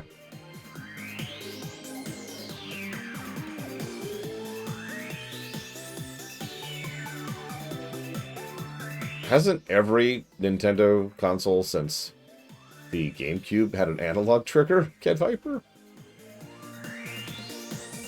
I mean, the Switch does. It's right here. Well, that's the Switch too, but whatever, you get what I mean. All right, back into it. Let's do the start cap.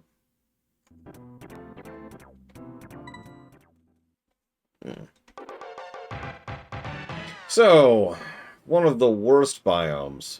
In fact, I would say this is the second worst biome. I don't even know what to add to that, honestly. It's so seemingly simple. The water slows you down and affects your handling. So does the grass. So does the wet sand. The deep water kills you. Well, sort of. It's more complicated than that. That's it. That's the map. There's also cheap jeeps, because of course there are. Why wouldn't there be?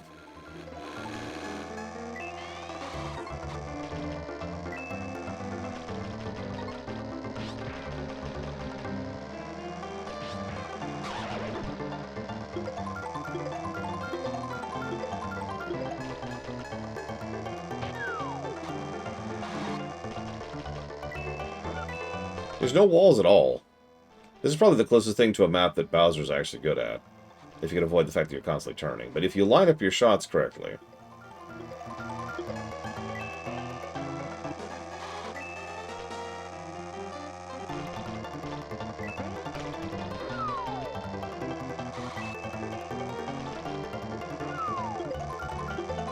That was interesting.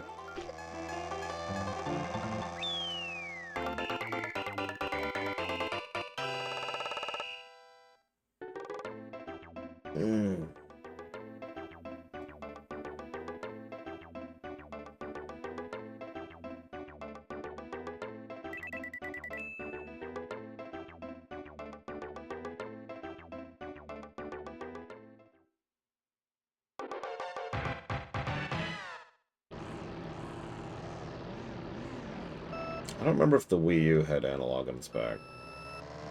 Yep, we'll never have to do another one of those tracks ever again. So, getting mean now. Narrow corridors lined with enemies, giant swaths of goop to drive across. Basically one huge oil slick. I kind of hope they bring back Chocolate Mountain sometime. It was kind of a neat biome. I mean, I know they kind of have the desert maps in a lot of games, but that's not really the same thing. I don't mean in Mario Kart, I mean just in Mario in general. Whoa! Ho, ho, ho.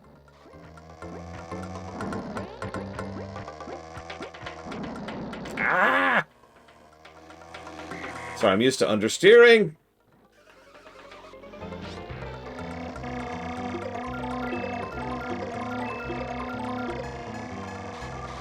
And it's causing me some issues. By the way, do you know you can't use items in midair in this game? Of course, Luigi's rival is Mario. Why wouldn't it be?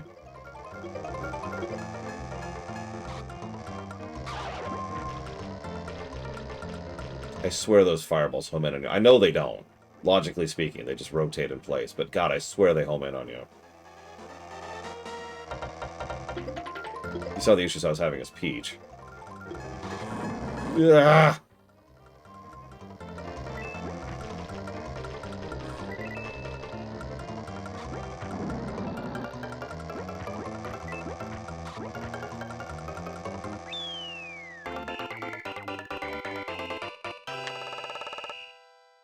That's a good question, Dakota. That's doubly funny because several future Mario Kart games also have monster truck maps.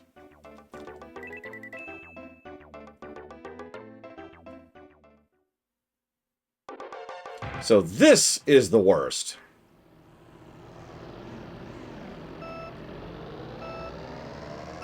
Of course it has ice physics. Why wouldn't it?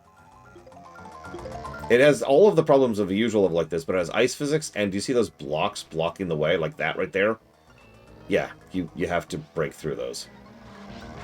Ideally, you never touch them, but a lot of people I know will actually go out of the way to break a bunch on the first lap, just to make the later laps smoother, like that. Oh, you little snot.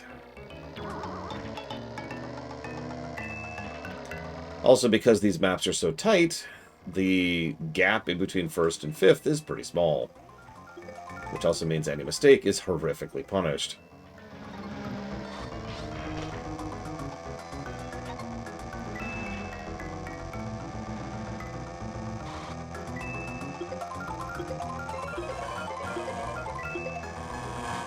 Please leave your brother alone, Mario. Have mercy. While I hit you with a shell, you little brat. Yes, thank you. I understand that you exist, Yoshi. Only a finite number of items can be on the map at a time, which is a godsend, because otherwise it would get littered very quickly.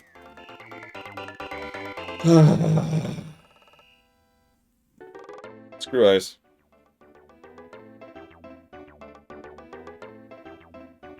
So, I don't remember the number. It's pretty small. It's like 8, I want to say.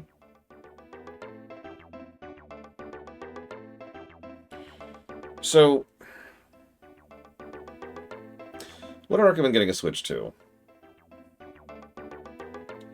Here's the thing. And I want to stress that there's no hyperbole or bias or anything in this statement I'm about to say, okay? You ready for this?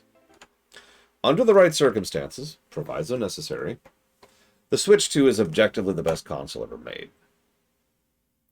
I want to explain that really quick. Let me pull mine out for a moment.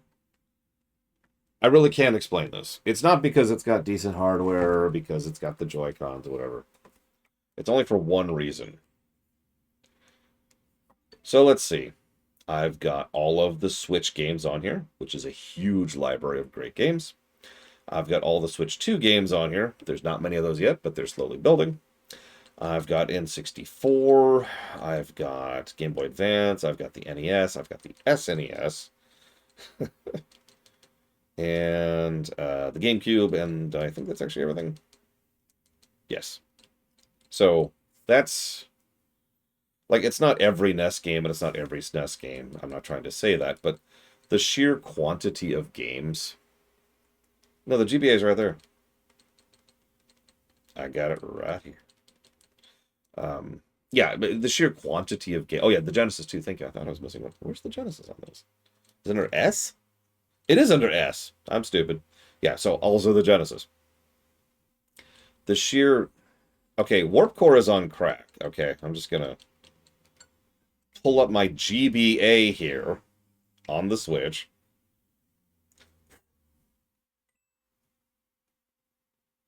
Alright, so hey look! Super Mario Kart Super Circuit, the next game we're playing. There's Four Swords Adventures, Minish Cap, Mario and Luigi 1, Golden Sun 1 and 2. Several F-Zero games, holy crap. Fire Emblem 7 and 8.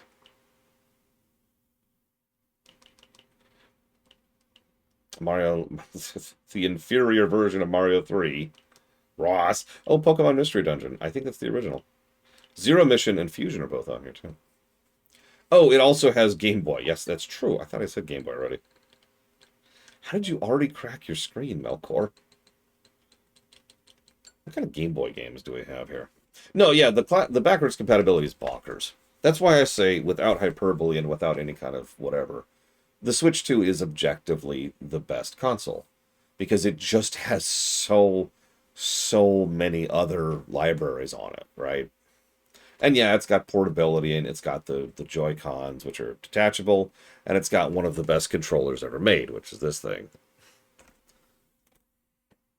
But it's that library that just shoves it ahead of the pack, I think. Now, is that worth it to you? That's up to you.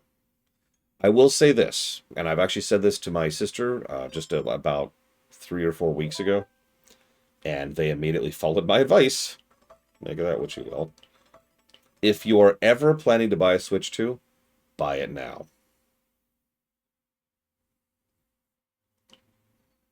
That is my legitimate advice.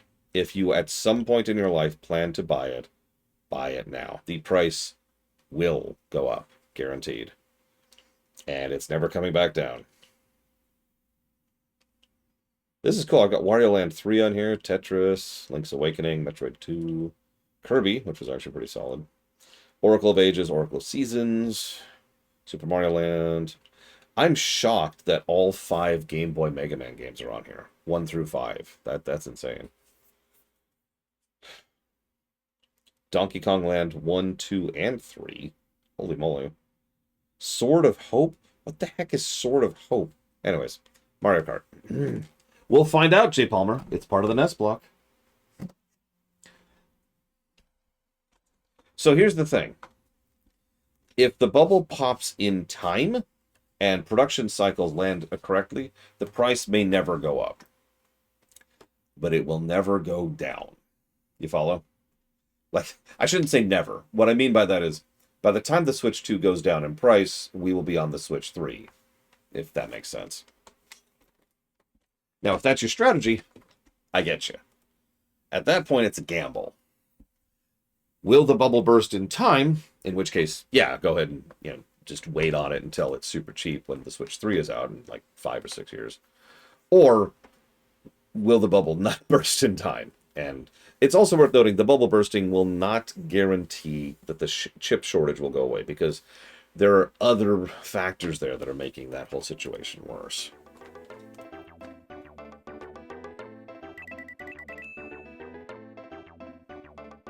Mostly idiots. Oh, goody.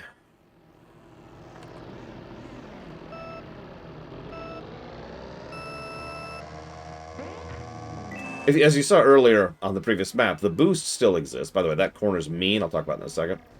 But I don't remember the timing for Super, so I almost never get it. It's completely different from the other games, so... Oh, tell me about it, Kid Viper. I actually know someone right now who wants to upgrade their PC, and it's like... This is the worst possible time to be doing that. If you need to upgrade your PC, I hope you've got the loan lined up for that.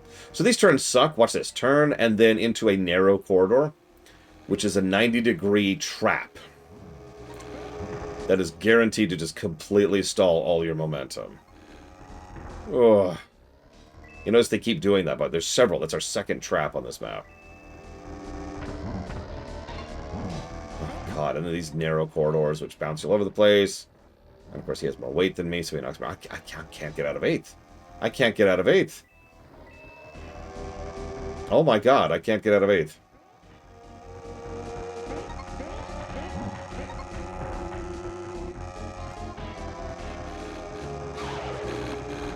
What, the usage of traps? So I think part of the problem with Super Mario Kart, I've actually thought about this several times when I was thinking about how to review this. I think the main issue is most of these things... I should probably use that. I think the main issue is that a lot of these design choices aren't inherently bad. Like, for example, the traps concept wouldn't be as bad in another Mario Kart. But it's not in another Mario Kart, it's in this one, where stuff like that happens. And I think it's the fact that it's being used here, where the game doesn't give you anything to deal with the trap. It's just a giant middle finger screw you that makes it so bad.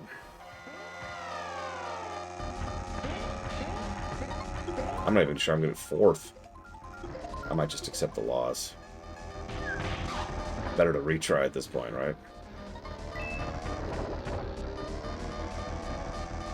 I think that sucks, Cat Viper, as I'm sure most people in the universe think that sucks. No! No! No!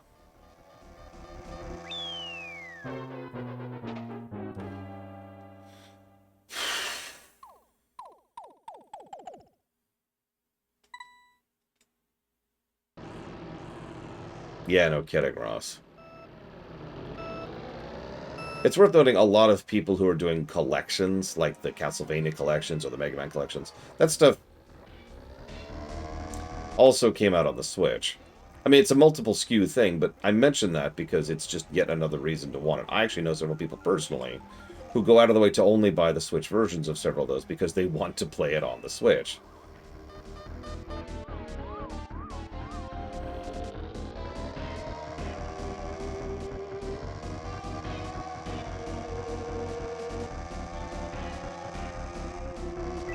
No, I'm with you. I still have several of the games I bought on my 3DS. Back when that was a thing. I think I do on the Wii as well, but don't quote me on that. Hey, that's the first time in the whole game we've gotten the lightning. Lightning is one of the very few things that really screws with the enemies, but you see how little time it lasts?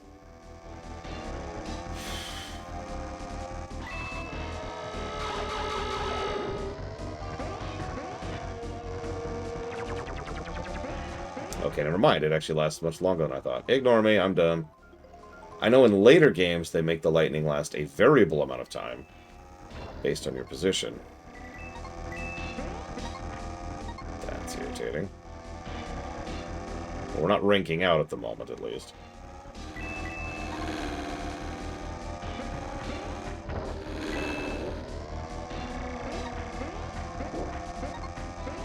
Damn it. Damn it! I lost twice there. By the way, they completely ignore thwomps because they couldn't figure out how to code them. So they just pretend they don't exist. It's not the only obstacle they completely ignore, by the way. Earlier, someone probably watched when they... I think it was Bowser just went right through a Monty Mole. Like he wasn't even there.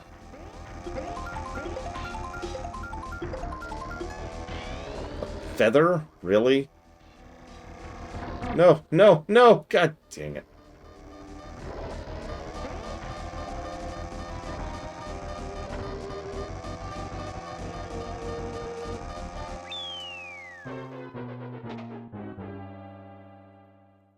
Who knows, Chill Pangolin. Might be a rights thing.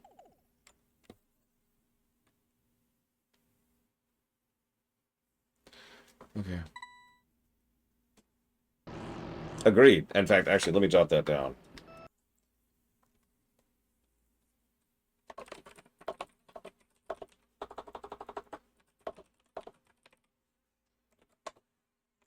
Let me jot down a couple of negatives while we're here. Speaking of negatives.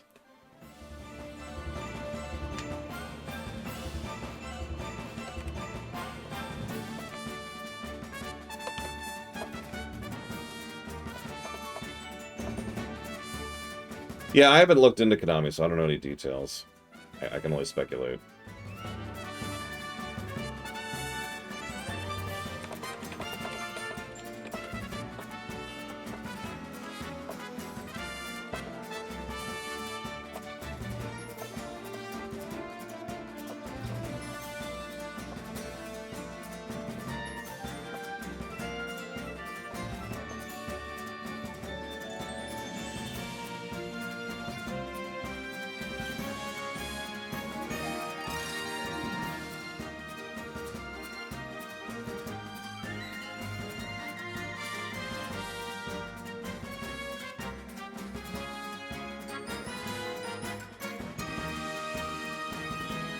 Favorite Switch collection? I'm going to cheat and say the Mega Man Legacy Collection 1, which is Mega Man 1 through 6.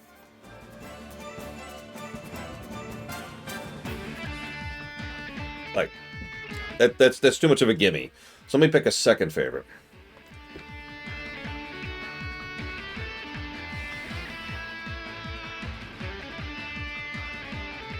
Sony and Microsoft are both shooting themselves in the foot as hard as they can right now. I don't really know why. It's probably coincidence that they're both just doing it, because they're doing it in different ways. But they are both just hampering themselves all over the place right now. See, I was debating the Castlevania Advanced Collection specifically, but there's also the Castlevania Classic Collection. Jeez, I don't know. Those are the Bomberman Collection that just came out, which I bought the day it came out. In fact, I've already played it with my niece, the middle niece. Yeah, but what does Atari have going for them? Neverwinter Nights 1?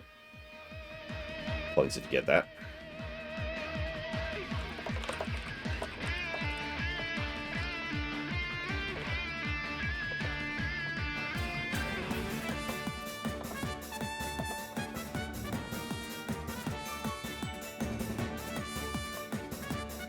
Not being AI slop.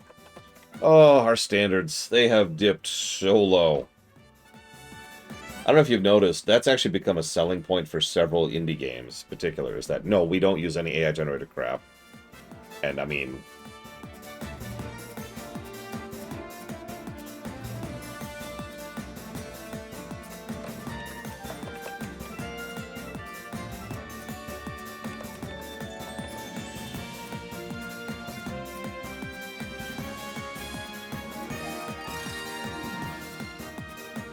Yeah, actually, Kid Viper. That's pretty much where it's at.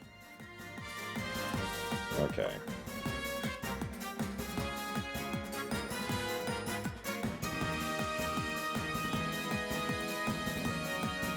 All of these songs are from Mario Kart 8. If you can name the level...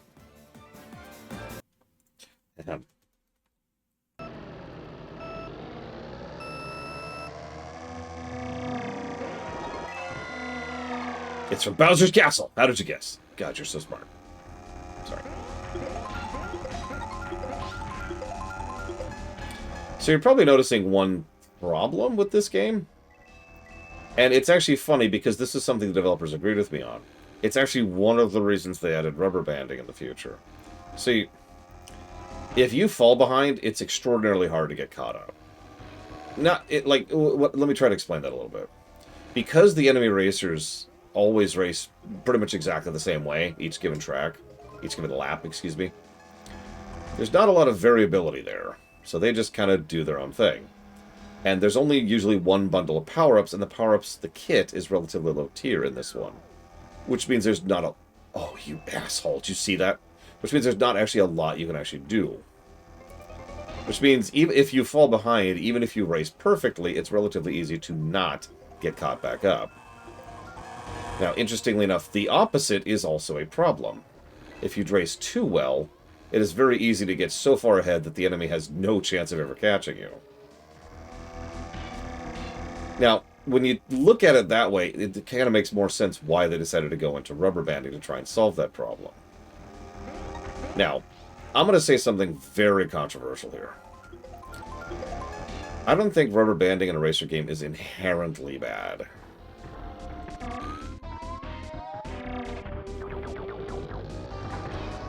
Now, I do think some Mario Kart games, well, some games in general, have much worse rubber banding than other games.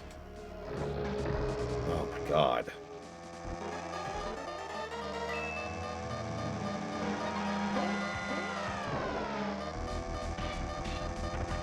Yeah, it's level scaling. That's exactly what it is. It is level scaling in a racing game. There is such a thing as good level scaling.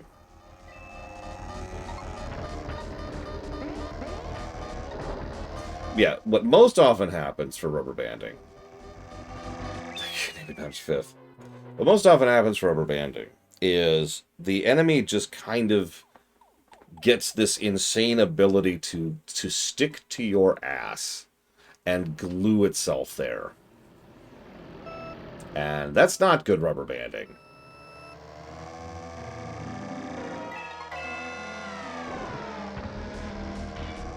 No, I noticed that rhyme.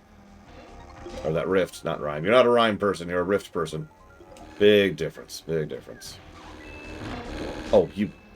Get out of the way! Oh my god! Did you see that?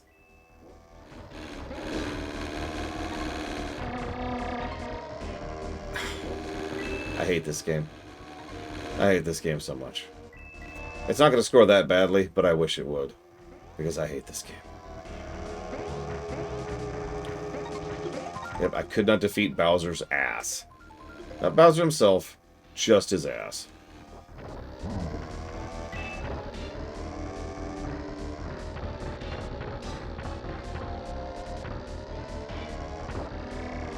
So, yeah, there's several ways you can implement rubber banding. For example, one form of rubber banding, this is actually present in this game, is it changes the quality of the items you get the further back you are. To give you a little bit of ability to have a comeback, right? Now, that's not always true, but that is the idea, is you're supposed to get better items in the back, and worse items in the front. Another way you can do that is change the quality of their driving, because there's usually multiple different qualities of AI drivers. So if they get too far ahead, their quality goes down. They get too far behind, their quality goes up. There's also the possibility to... God, I can't remember right now. I'm sorry. This is taking a lot of my concentration. And I'm failing. Oh, God, I'm failing so badly. There's some freaking game. I'm trying to think it is. Cyberpunk. It's Cyberpunk. Cyberpunk Racing has terrible rubber banding. So Cyberpunk rubber banding is what most people probably are thinking of when they think of rubber banding in a racing game. Because what it means is the enemy is on a rubber band to you. They cannot beat you. Like with it, like they will just sit there. Like if you park dead, they will just sit there ahead of you and not go. And if you are too far ahead of them, then they will catch up so that they can get back. Like they cannot be a certain range away from you.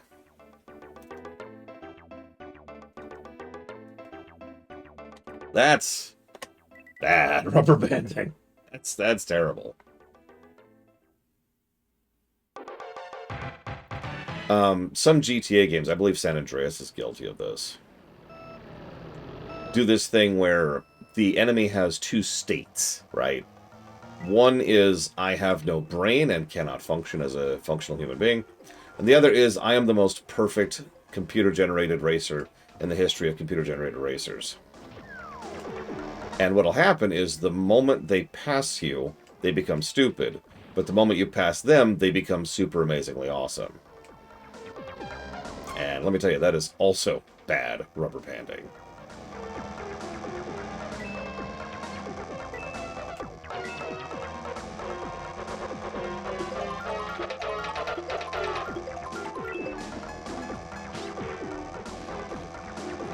Now, some games will lean on the idea that the kit is supposed to be the rubber banding. I'll use Mario Kart 8 as the example there. Mario Kart 8, there's no real rubber banding to speak of, not what we usually mean when we say that word. The AI does not have a rubber band around you. What it does have is a completely different... Gee, I can't believe I missed all of those. A completely different drop rate based on where you are in the track. They also are affected by that. But what it really matters for is you. Because if you get too far behind, like I said, it'll start giving you really nice items to give you opportunities to catch up. And consequently, when you get too far ahead, you have to rely more on your driving acumen than items to maintain that lead. I actually would go so far as to say I consider that good rubber banding, but that's just me. Oh, God damn it. Ah! I hate this game so much. I hate this game. I hate this game. I hate this game. Who likes this game? Does anybody in the world actually like this game? Is it you, Kid Viper? It's you. I knew it. This is your fault. I can't believe that went so far right. You know what? Can we just let's just start over. Let's just start over. Oh, was I on my last life? Oh my god, I was on my last life. Oh my god. Oh my god. This is... Ugh. Okay, so...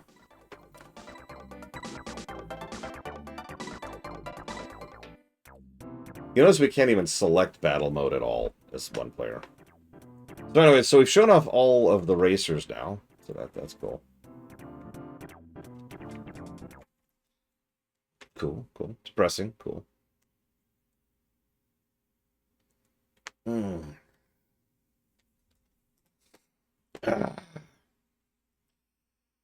Um...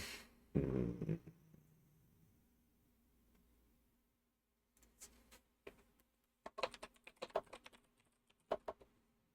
How do I rank these from worst to best? So, okay, let's get this out of the way.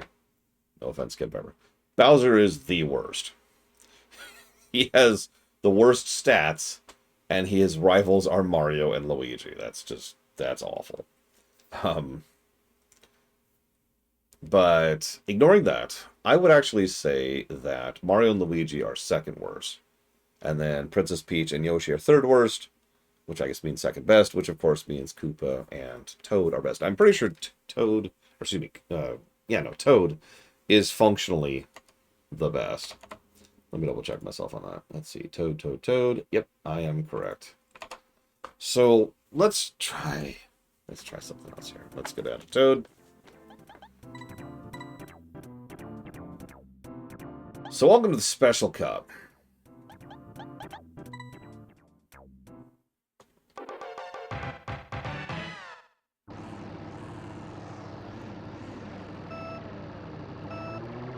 So first we start off with the Hell Donut Plains map.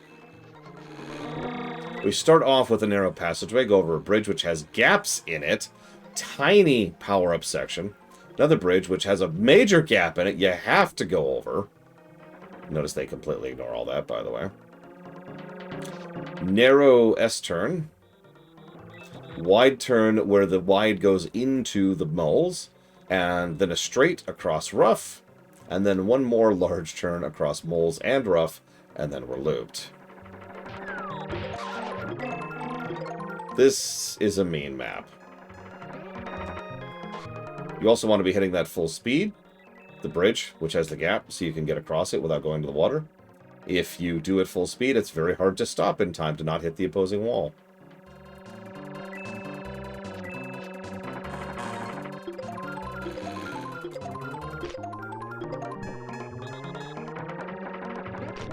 I might not even beat this first stage.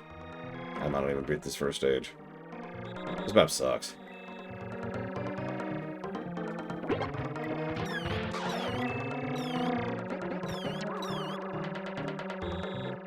You can really tell they were thinking Mario World when they made this game. Which makes sense. You can ignore most obstacles at the start, but you can't ignore the water.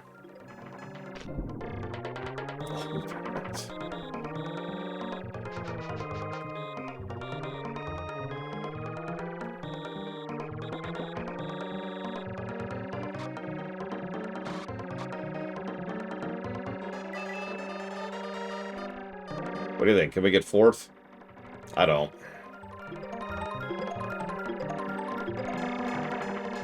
And... we're struggling for 8th or so. And we've lost. Okay, we just lost. Sweet!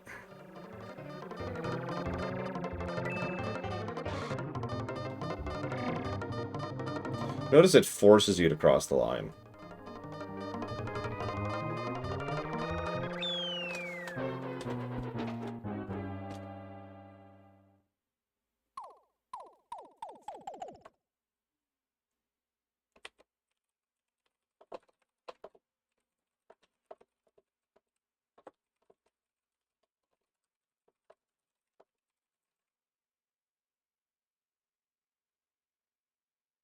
It does give a warning if you go the wrong. I'll show it off in a second. Give me a moment.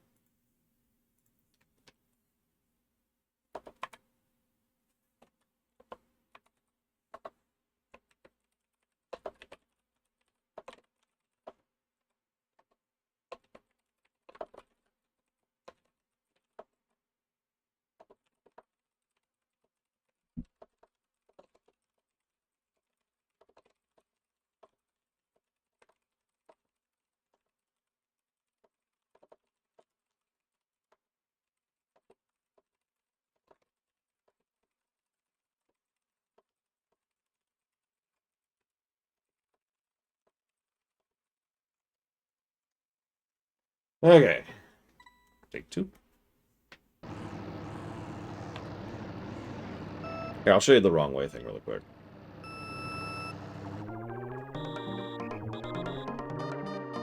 Wrong way. Wrong way. Okay.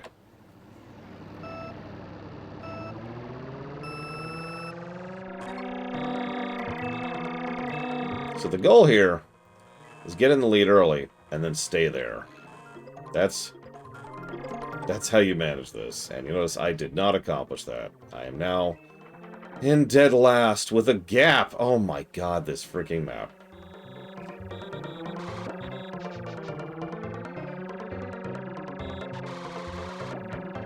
Oh, by the way, you can spin out. I haven't shown that off yet, but if you turn too hard, you just straight up spin out.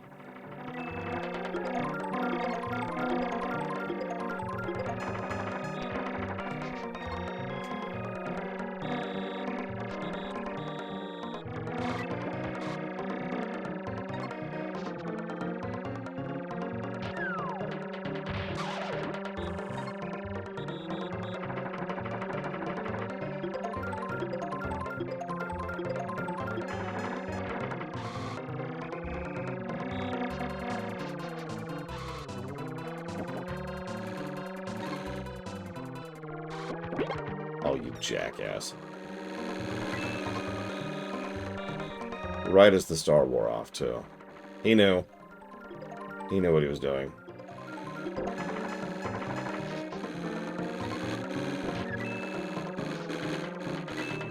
Oh, no, no, no, no, no, no, no. And we're back in last. Oh, no, we're in 7th. Whoa! We're only completely terrible. Okay, 4th is the goal here. I don't want to be knocked out. That's the goal. I've given up completely on winning. It's off the table. I've accepted that loss. Can I get 4th?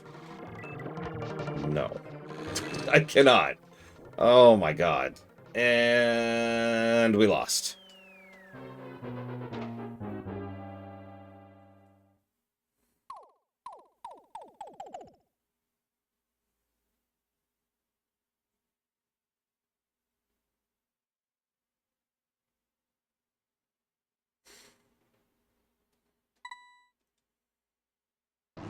I mean, I've been jumping Blade to all.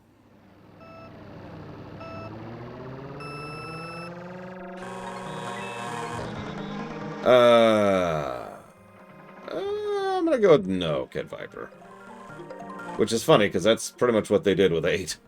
God damn it. So that time I jumped really late, and that didn't work out.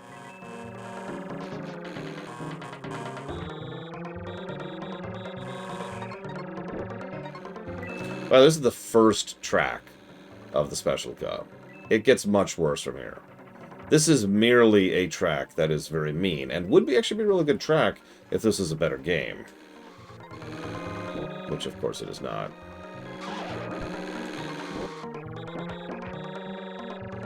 Like, I could see this track rocking in Mario Kart 8, I'm just saying.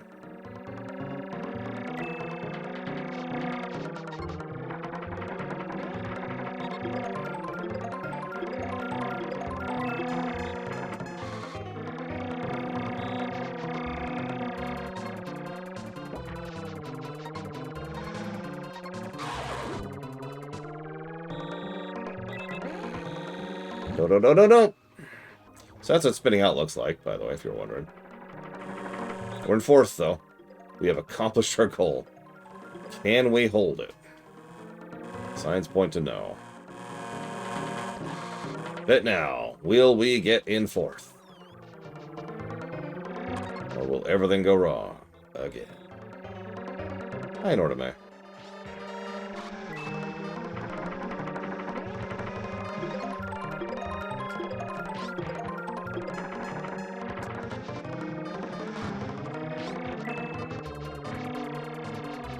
Damn it, that was actually a terrible time to blow that. But I had to. Fourth.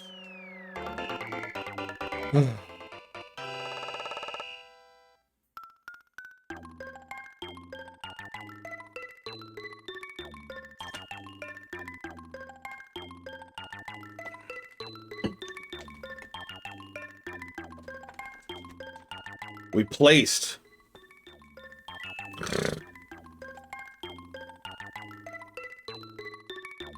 Yeah, apparently everyone just keeps asking about the coins.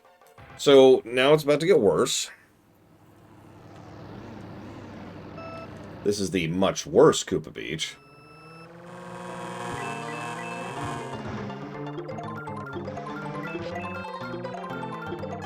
More water. More pits in the water. Green stuff everywhere on the interior, so you're kind of going as outwardly as you can here. If you get a star, it's kind of neat, but...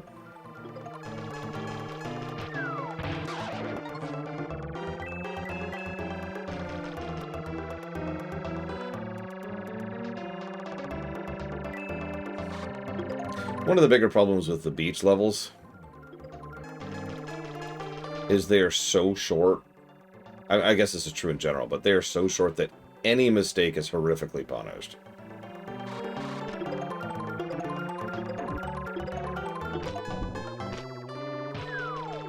Damn it. Damn you, Donkey Kong Jr. Damn you and your perfect handling. Remember, the rivals don't care at all about the carts they're riding, other than for the items they spawn. They only care about which rival they are. Oh my god. You see what I mean? I was in second, and now I'm in fourth, because I made a mistake. Oh, that was close!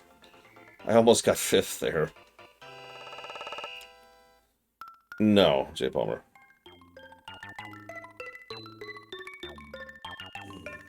I don't think we'll need to. I hope we won't need to. Oh, so that was... that.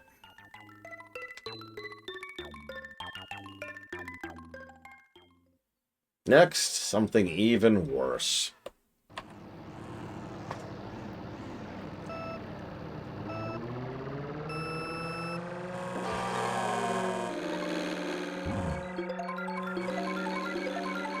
Each one of these is going to be like that, by the way. And now for something even like the whole section. You notice there's almost no railings on this level at all, but...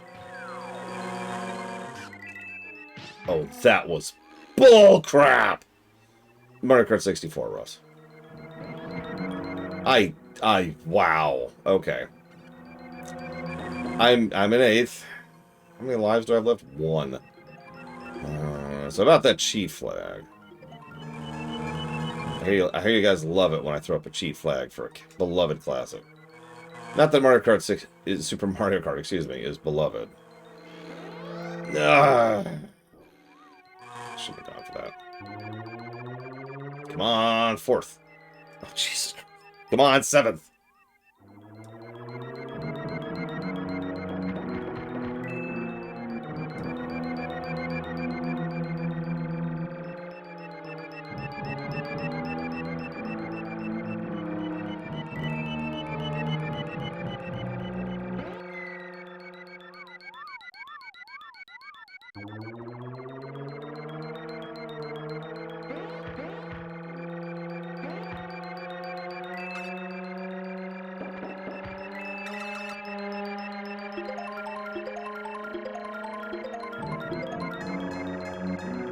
Mushrooms are just mean on this map.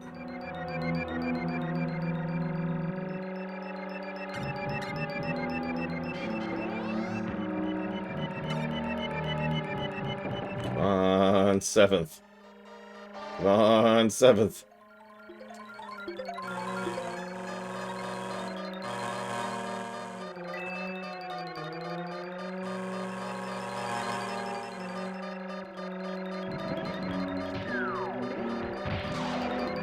Oh, check that out. 6th. Hell yes. Oh, yeah, I'll take a flex on that. 6th place. And I died. The game you were least inclined to buy thanks to stream. Most nope game. I think that would qualify as, like, worst, but... Whoa there!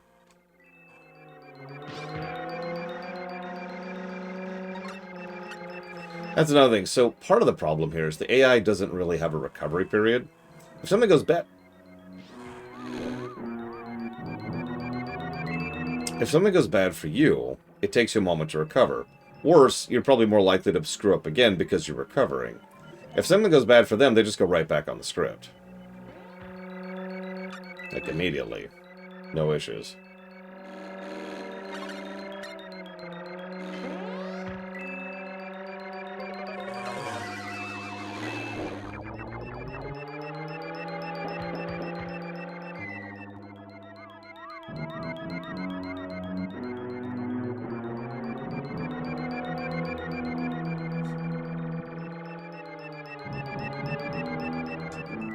Okay, I give up. It's not happening. That is not happening.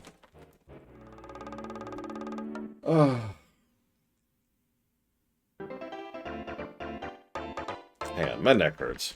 I'm gonna put on a heating pad here. Ugh. I've been debating that, Jay Palmer. I think I might be able to swing music positive. Most disappointing game I have ever played? Ever? Oh, Jesus, I don't know. That's a lot of gaming.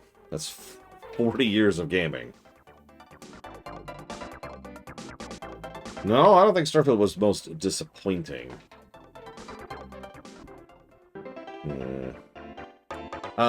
You know what? Game that occurs to my mind immediately? You know what? I'm actually curious of something.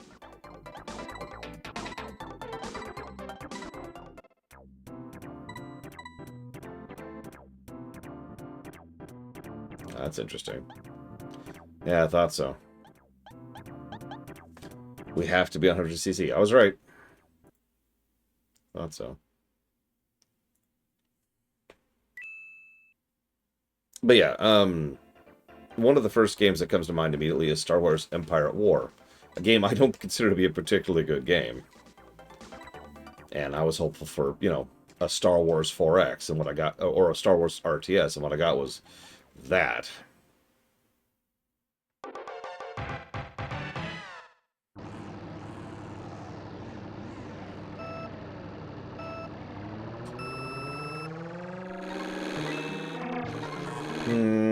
I don't think Quest 64 was that disappointing.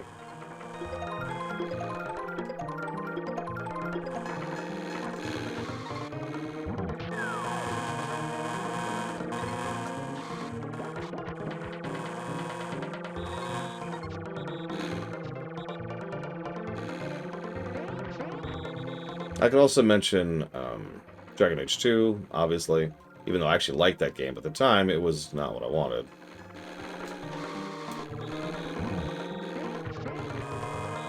Mass Effect 3, while we're on the subject, obviously. Same general concept. You know what? Force Commander, while we're talking about Star Wars and RTS games. Unlike Empire at War, which I merely think is a bad game, Force Commander is terrible.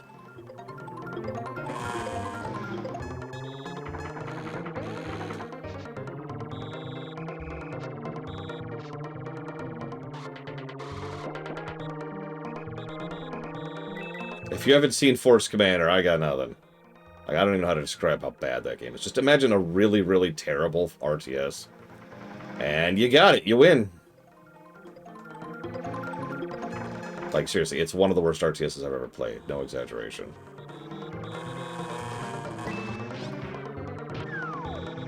Oh, whatever, game. Okay, thank you for redeeming yourself there. I would actually say Force Commander is a bit of a worse game than Warcraft 1. I'll never be able to prove that, though, because I don't think I could even get it playable nowadays. Never mind, get a copy of it. Get out of my way, Mario, you fat flummer!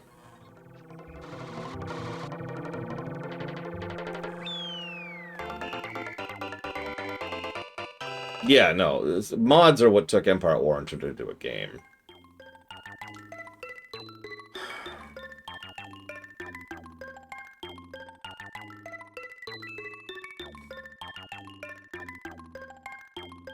I didn't actually have a word there, Trex. I wasn't going to cuss. I couldn't think of something to fill the gap there. That's why I stalled. It's like, you fat... Oh, God, what is he? Plumber.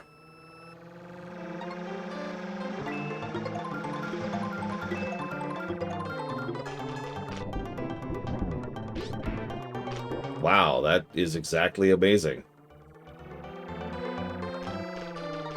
What's funny is I did fine on this one last time, and now I'm doing terrible on it, and I did better on Dota Plains. Go figure. Whatever.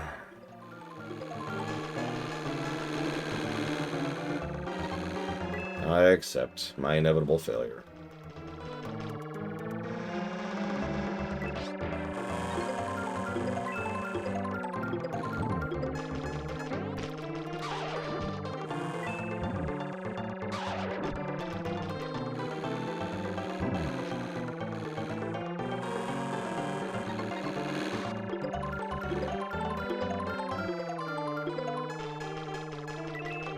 Thanks, game. Appreciate you.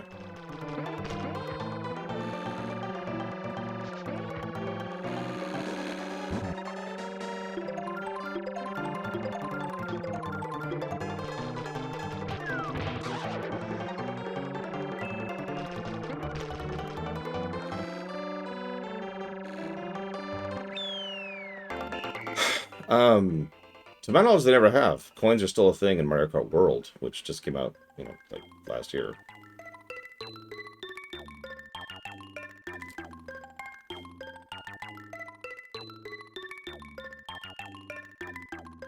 Lufia 2R. That might be the most disappointing. I didn't even beat that game back in the day.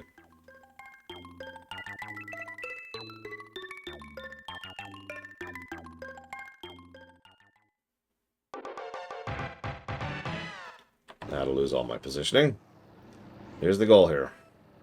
I have not played the Scouring. I've heard of it. Zero Space, is that the one that's already out or the one that isn't out yet? Because there's a big gap between those two. Yeah, I got here with some lives, so that's something. I'm going to ignore chat for a second.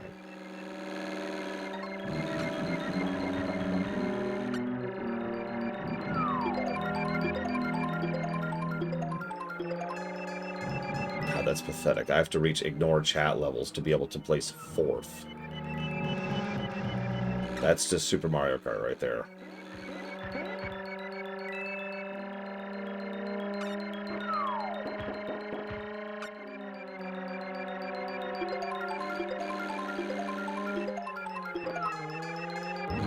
Please stop doing that, donkey. Please. For me. As a friend.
So, I don't have an opinion on Zero Space. It's the other one that I spit venom at for being a garbage game and, like, overly predatory and just kind of crap. I don't remember the name of it, but screw it. Well, at least we're pretty solidly in third. As long as we place fourth in this hellscape. Yeah, that's right. There's another ice level, and it's so much worse than the previous one.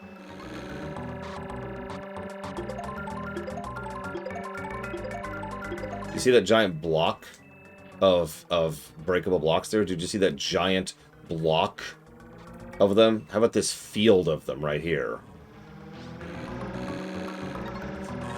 It was the StarCraft 2 wannabe that is already out and sucked. I don't know how else to describe it. They charged you extra for the campaign mode. The campaign was generic and boring. It was about demons who are entering the earth. And sorry, what? Just describing it is making me fall asleep. Oh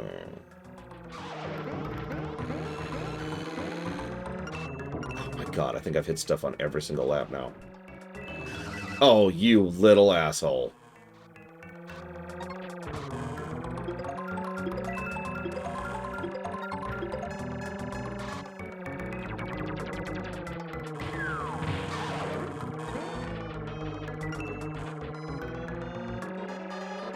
Every friggin' lap.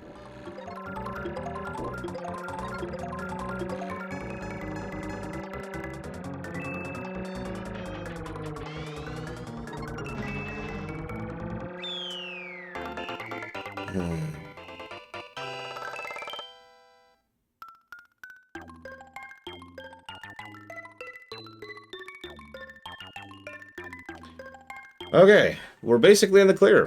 We've accomplished all I wanted to, which is showing off all the maps. Because there's one last map to show off.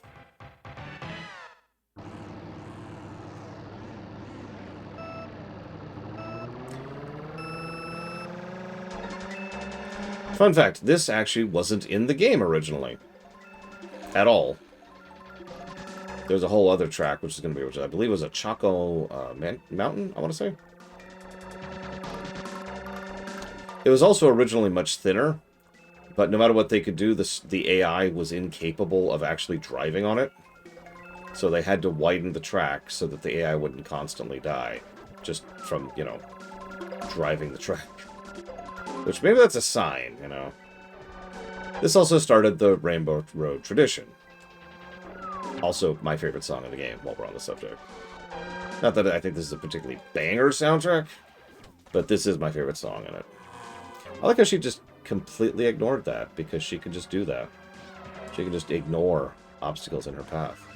Oh yeah, by the way, the thwomps are lightninged now, in addition to everything else. So I was in second, and now I'm in 8th because of a single thwomp. And that's Rainbow Road in a nutshell. Believe it or not, the lack of railing and the falling off in the abyss isn't actually the hard part. No, really. I know I just fell off the abyss, but I stand by that statement firmly. No, the problem is the frickin' thwomps, because there's really nothing you can do about them. You can pray that they're out of your way when you go by them. That's about it! So, yeah, we have lost. But this is Rainbow Road. Yay!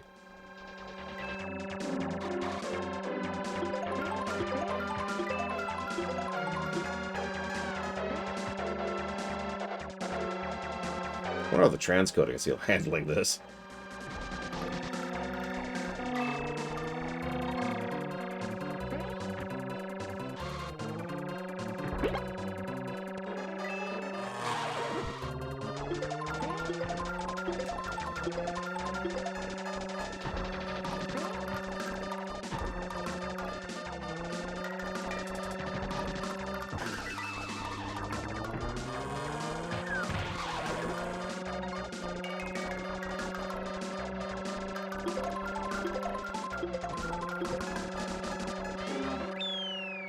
Sixth.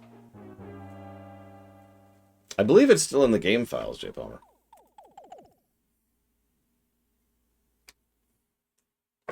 Let's see if we can at least place. I was doing really well until I got thwomped. Which is just this track in a nutshell. I got this! Oh.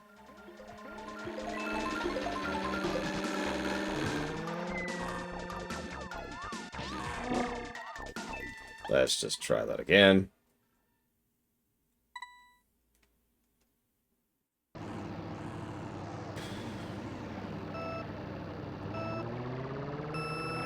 Fun fact, when you restart, you start at the back. Even though, you know, you probably placed in the previous map, by definition. So it'll screw you for daring to fail on the map and not place.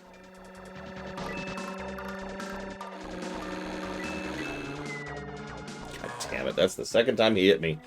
In the same manner, different spot. Just knocked me right over the edge.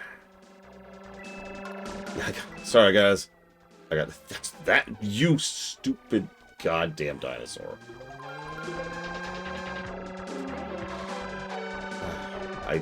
God, a feather is so useless on this map. Why is a feather even available on this map?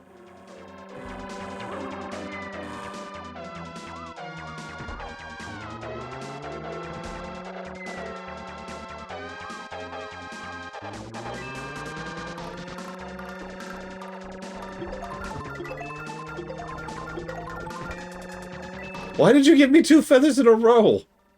Why would you do that? Why do you hate me, game?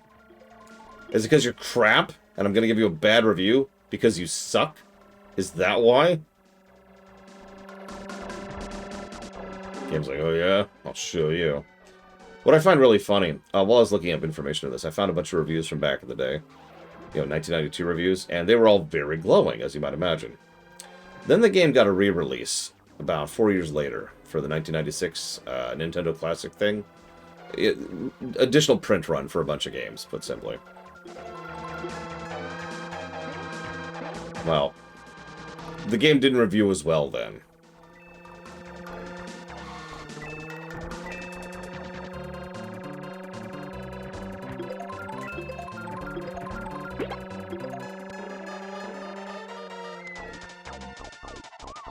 Oh yeah, you notice how you can barely even tell where the power-ups and stuff are. You can barely tell what you're looking at. Stop giving me feathers! It's okay, guys. I've got this. I've got this. But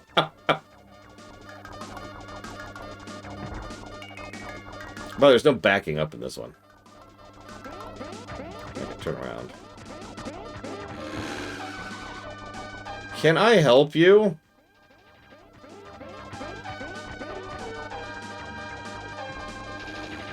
You can really see, if you'll just look at the map for a second, you can see the distant drivers there. They've only really got the 2 frames of animation, like I pointed out, but you can see them. They're there.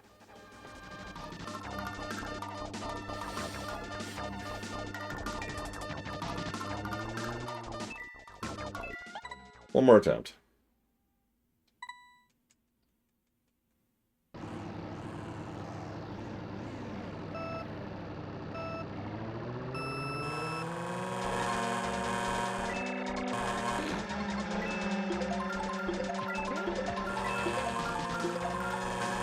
When I come back from the long dark, we're playing FF11.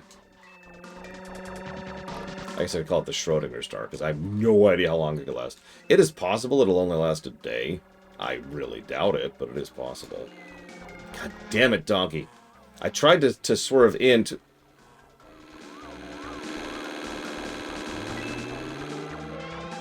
to avoid him knocking me into the inside, and so I fell into the inside.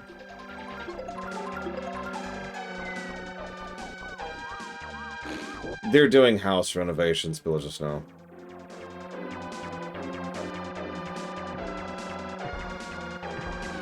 One of those renovations, excuse me, is going to be doing a bunch of work in here, which is going to create a lot of dust, which means I need to, like, move my entire system, which is going to be a colossal pain in the ass to do. I wish there was some way to not do that.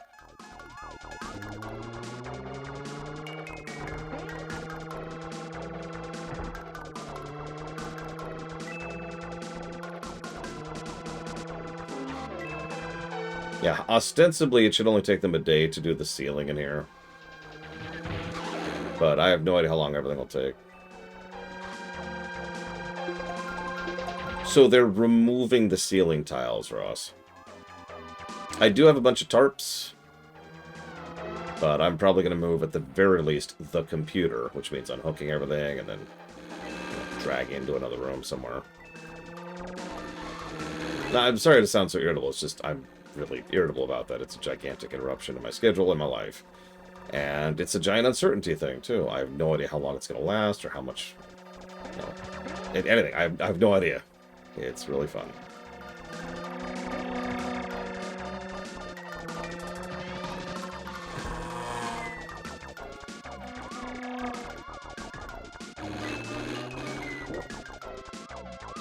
Yeah, removing everything out isn't going to happen. I don't have anywhere to put it. So I'm going to remove the computer, and we'll see about everything else.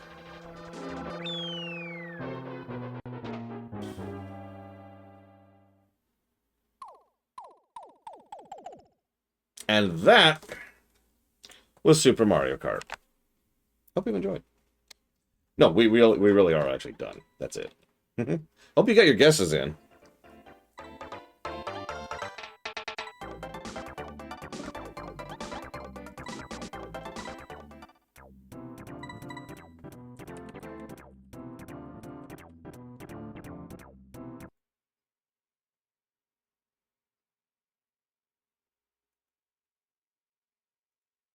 It belongs in a museum.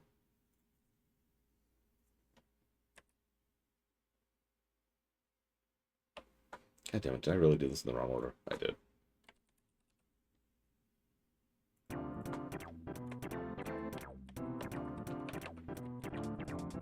Hello? 1 second. Oh, that's fine. Okay. What is going on here? Why aren't you working?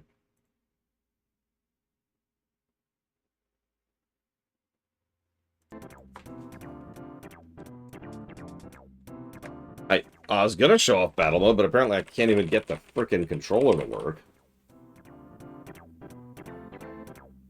Yeah, Peach is just she's just done. Now, I've streamed shorter games than this, and we got the Nest block coming up, which is gonna be even shorter. Not to exactly why I put so much time down for this one, because I didn't. It's actually for the next game.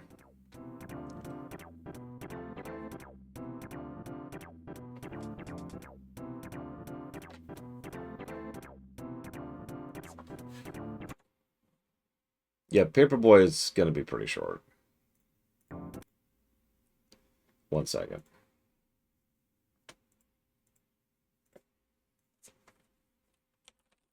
A short game, J. Palmer, and a terrible one.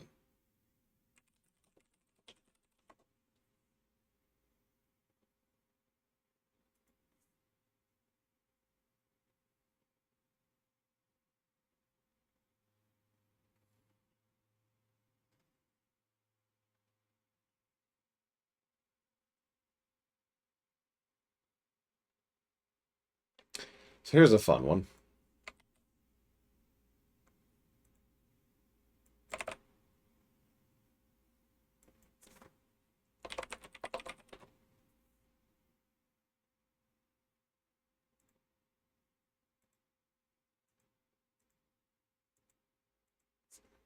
Or not? Oh, I see the problem.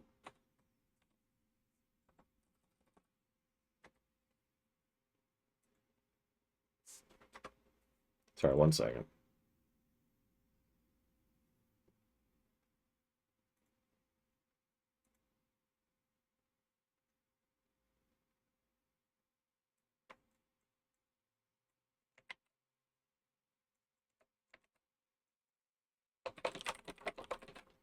No, you're right, Dr. Winter. You are correct.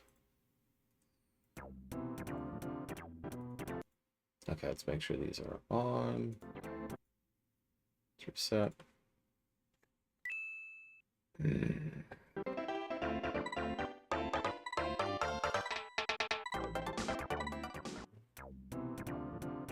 Who deserves a win of these 8?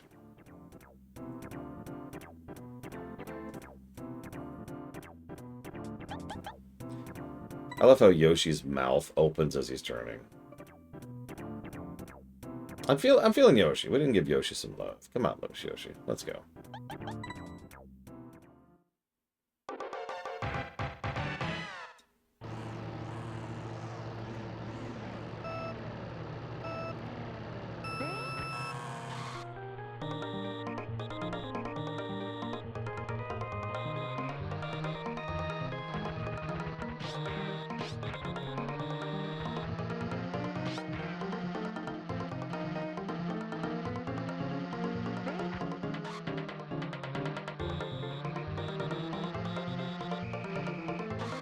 What, Jay Palmer? What's the issue?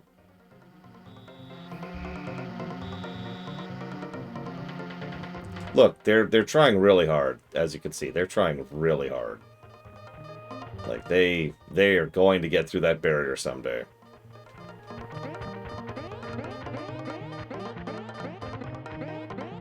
Look at him. Look at him.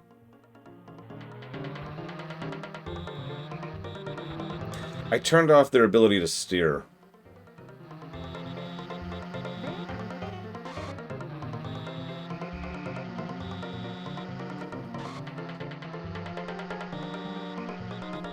I love the ones who are slowly getting more and more to the corner over there. But yes, Bladeval is correct. I want to do a proper audit of Secret of the Stars because not only I think I can do a more thorough audit, but also when you get to the absolute top and the absolute bottom, you kind of want to be as precise as possible because the competition gets much tighter, right?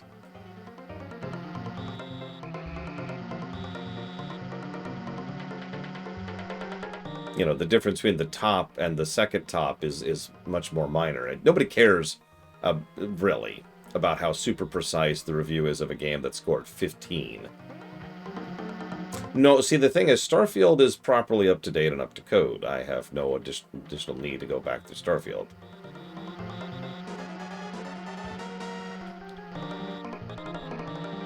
It wasn't actually my turn, but yes, Dr. Winter.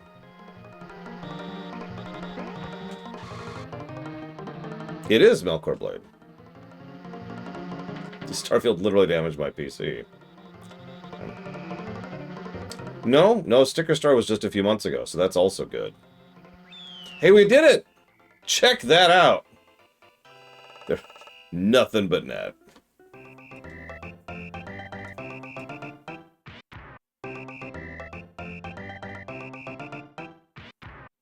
Look at their completion times, by the way.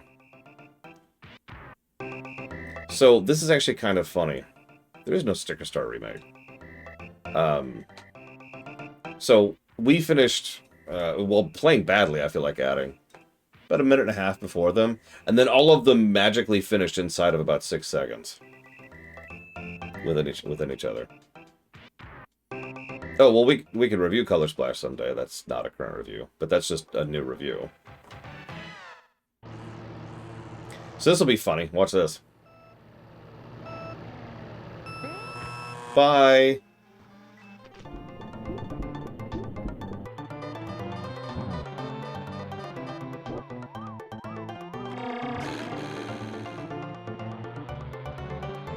Into the ocean with you.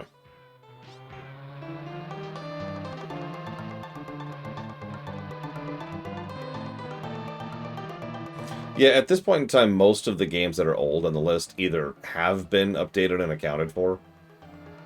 By the way, you can literally see how this map has a curved edge because they keep like running into the edge and then getting curved inwards. Like that, see that?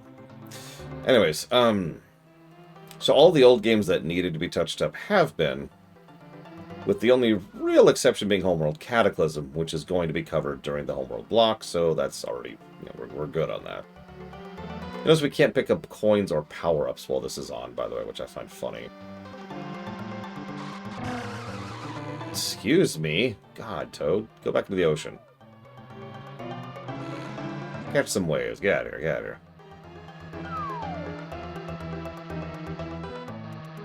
I think it's technically changing the texture of the entire map. That's my guess, though, J. Palmer. Which means none of these items technically exist, because I can't access them. You notice I have no splashing in the water, either. Or anything in the gruff here.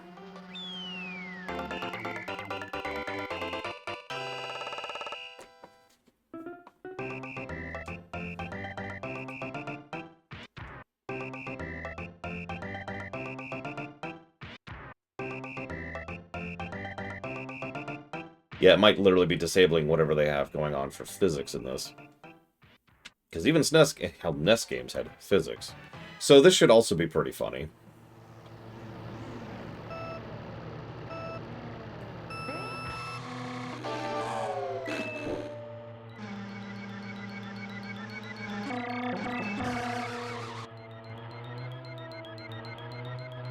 And they drive off again. I like Bowser's and Yoshi's for different reasons. I want at least some of you to be watching the bottom map there, because I kind of can't on this terrible, terrible map. But I want at least someone to enjoy what's happening down there.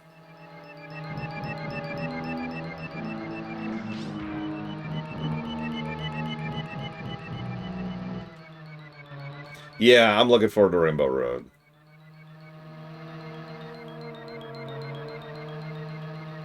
Yeah, Lakitu just keeps picking them up and moving them. Like, here, face this way. And they're like, okay, boss, I'm... Ah.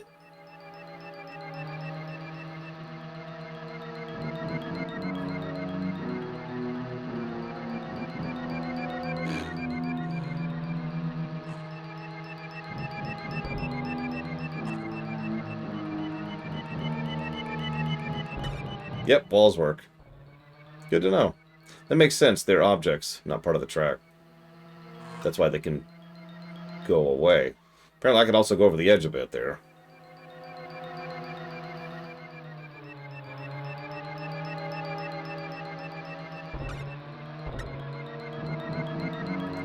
Interesting.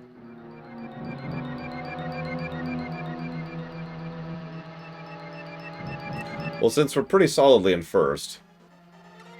Oh, there actually is a lip there. Probably where the map just stops existing, like, at all.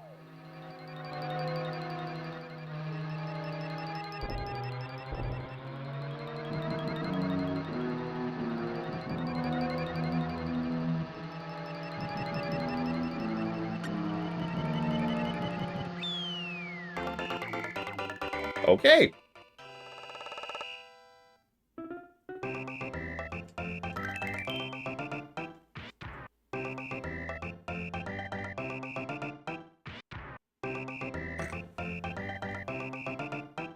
They were only 30 seconds out.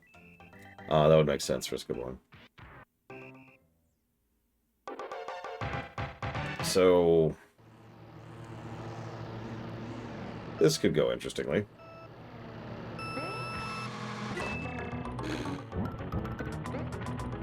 Yeah, I'll take that.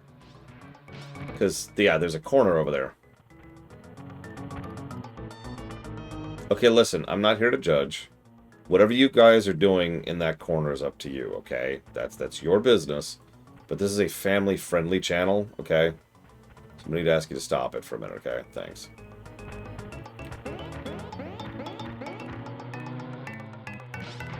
Avert your eyes, everyone. Oh, hey. Well, yeah, no, that makes sense. That makes sense. That also explains why the walls affect them, because the walls are objects. Just like these stupid things. What? Luigi, what are you doing with Koopa Troopa? Okay, I'm gonna go.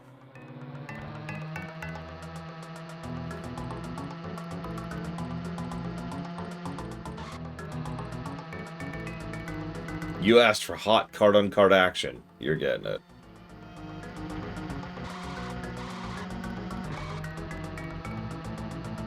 Yeah, I can drive with the water.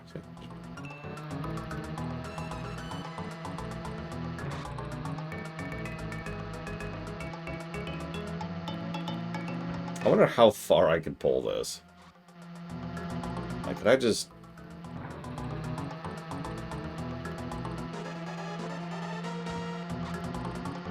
What makes you think something's going on, Walker?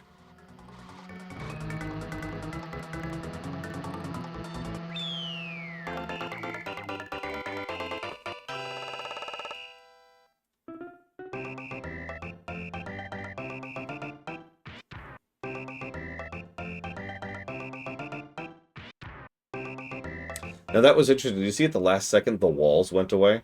That's probably why they were able to eventually finish. That's also why they finished so close to each other. So there's actually checkpoints you have to hit. They're invisible, but they're there. That's how they determined where the track is. Speedrunners and tassers can play with those. Okay, so here's the one we've all been waiting for. Likudu, I'm sorry for what's about to happen. You're about to have a very busy day.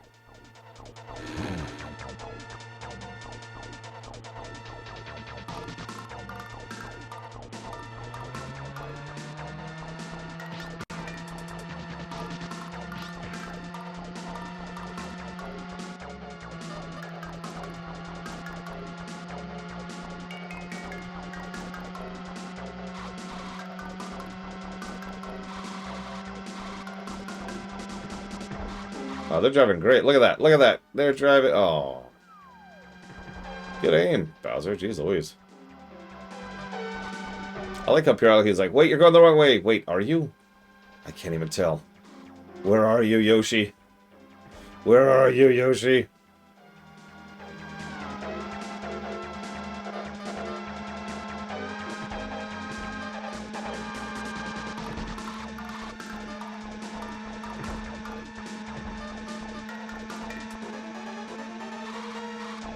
I love watching them just drive off into the abyss. Look, I'm really good with Yoshi. That was the secret. I should have just been playing Yoshi this whole time. Yoshi!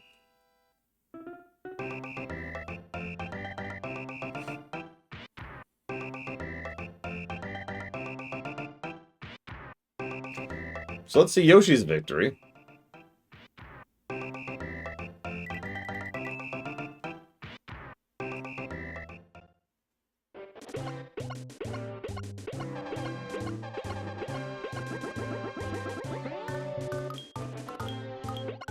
No. No! No! Poor Cheep Cheep. Just showing off the juggling there. You are now a Super Mario Kart expert. Aww. So here's something a lot of people probably didn't even know. There's actually a credit sequence in this game. Oh my god! The turning's still off.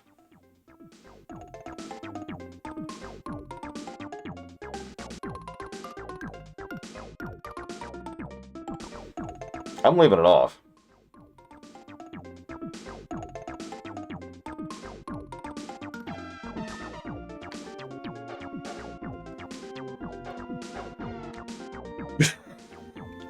This is what it was like working retail in Black Friday.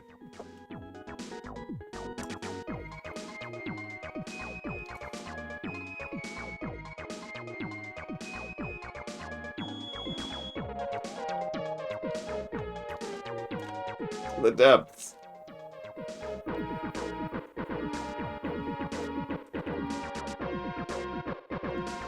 Yeah, exactly, Dr. Winter. Which makes sense. This is the SNES. That's the easier way to do that. Way quicker to code. In fact, no initial coding needed. All you have to do is the camera. And there's all our victory animations. Yeah, I just like to think that I literally stole their steering wheels. Alright, have fun, guys. Bye!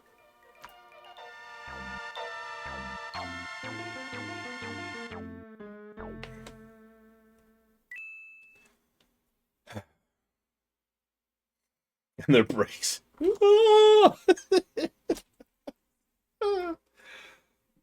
Okay. That was more satisfying than it probably should have been.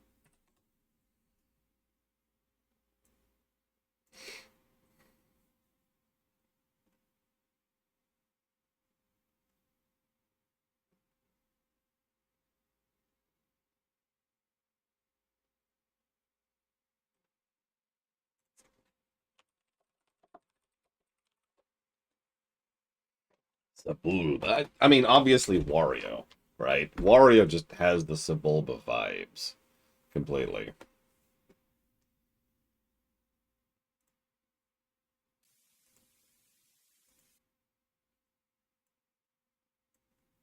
Hi, Evo. Thank you.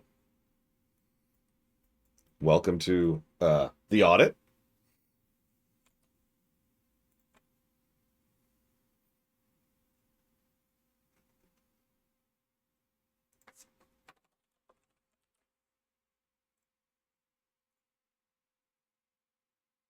I must work even more. I might try to go get some car stuff done again. I was gonna wait until the dark to do that, but I really do need to get my car stuff done. I haven't got new tags or new plates or anything for the new state, because that takes time. Doesn't take anything else. It just takes time.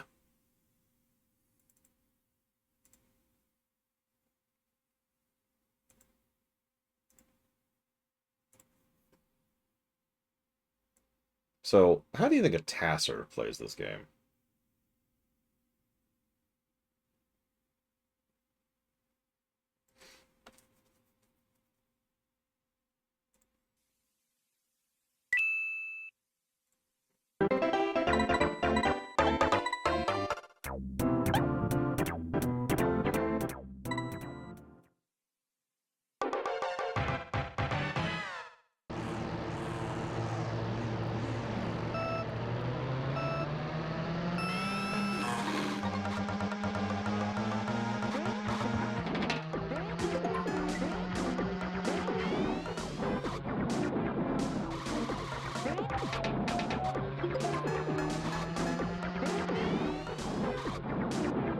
You know, the downside of tassing this game is your strategy for each map is basically the same, so there might as well only really be one lap, right?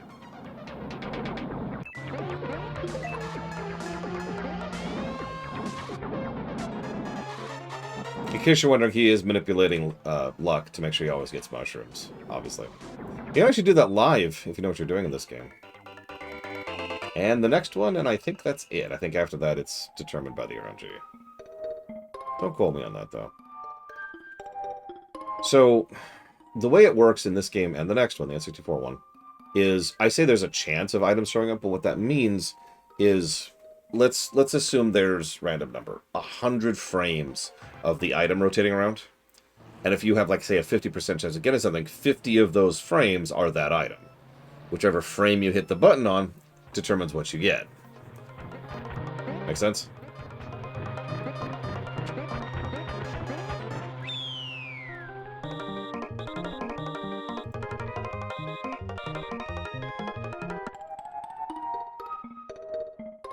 What was what? What are you talking about? Isn't that how I just did it? I think that's how I just did it.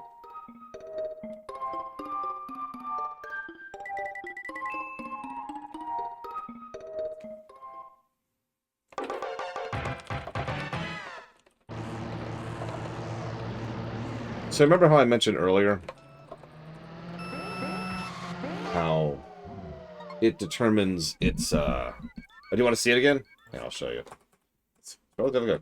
So how it determines, someone asked, how does it determine where your laps are? Well, there's invisible barriers you're supposed to cross that's supposed to determine where the laps are. But if you know exactly how to screw with them, you notice that the Tasser also jumps periodically. The jump changes your position very slightly. Just a few pixels.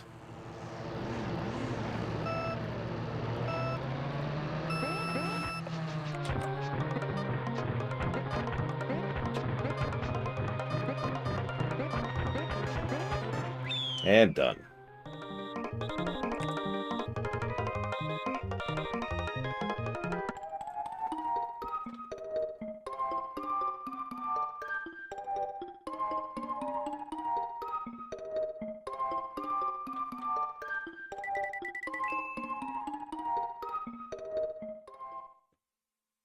Unlike some future games, I don't think we're going to have many story positives to this one. Some future games really lean into the narrative side of things, mostly visually, of course, but still, they do some great stuff with it. Here, not so much. If you remember, I actually had a whole stream, this is years ago, 10 years ago now, I had a whole stream just about the story axis of Mario Kart 8. Yep.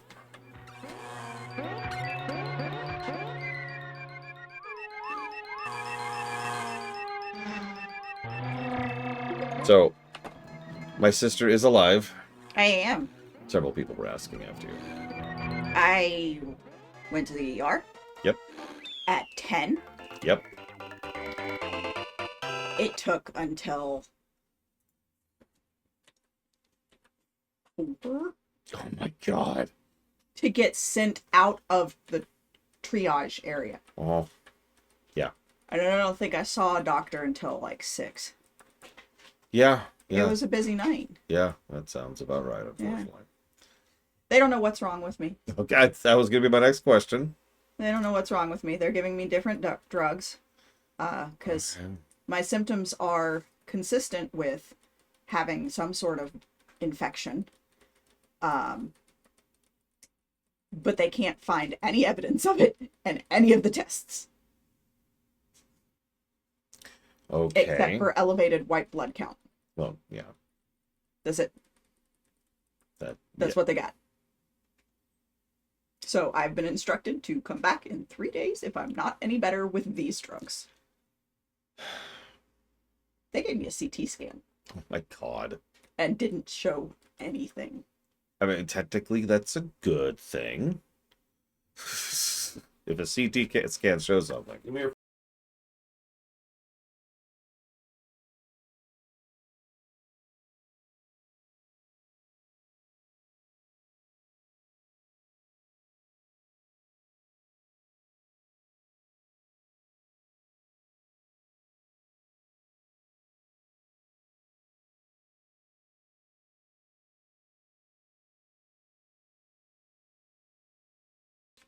Anyway, I've had about an hour's worth of sleep. I'm surprised you had any, to be quite frank. I passed out after they gave me pain meds. Gotcha. Yep. For about an hour and woke up to the triage nurse because I was curled into a ball and they were trying to give me an IV. Mm-hmm. And I had cocooned my...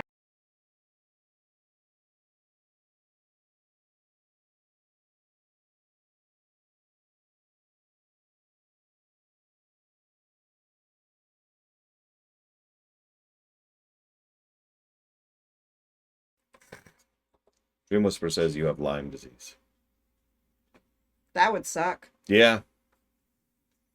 Kennex Cow says you should probably rest. For a bit, though. Just for a bit.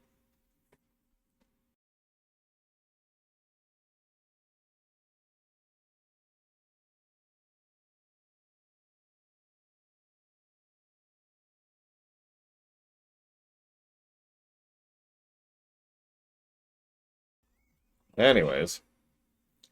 So today I reviewed Mario Kart 1. Notice the past tense. It's a short game. It sucks. Cheats. I did, but only after I finished. Mm. I turned off the AI's ability to turn. It is exactly as funny as it sounds. Well, I can't show you. Oh, I guess I can't show you. What? What? Okay, normally I understand you, but not right now. Show me. Okay. Pick a map. Okay. Hang on. Is it seriously locked up again? Weird, it's consistently the same on her for both of them, but on me, they're not. Oh, I turned it off instead of...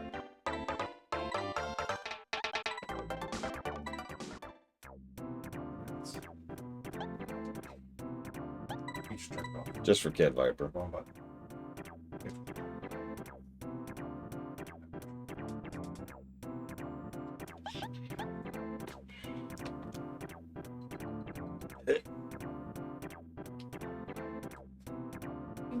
Ah, thank God. I'm safe. Maybe your forehead's just... Yeah. Why do you keep freezing me? That's true, you did. But you only got one freeze, remember? That's why you do both. Okay, you get one big freeze. You ready? You feel cooler than He feels warmer than I do. Give me that. Sis? Turn it off. What?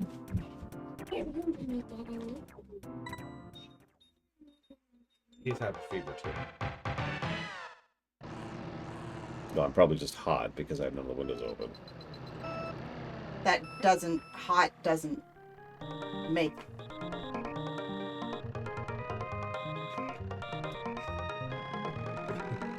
There's some interesting stuff happening in the corner here.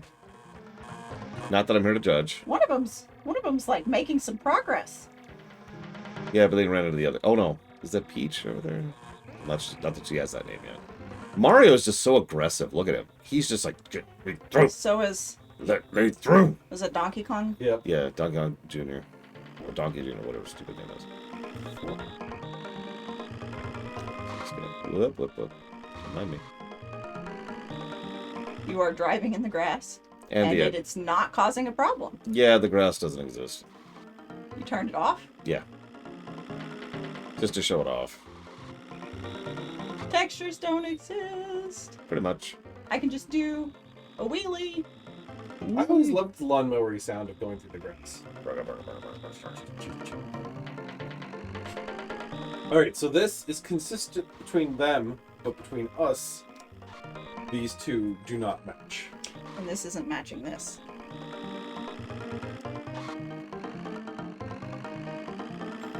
Oh, no, of course I don't have a Under your fever. tongue? I just realized. I can even prove it. What?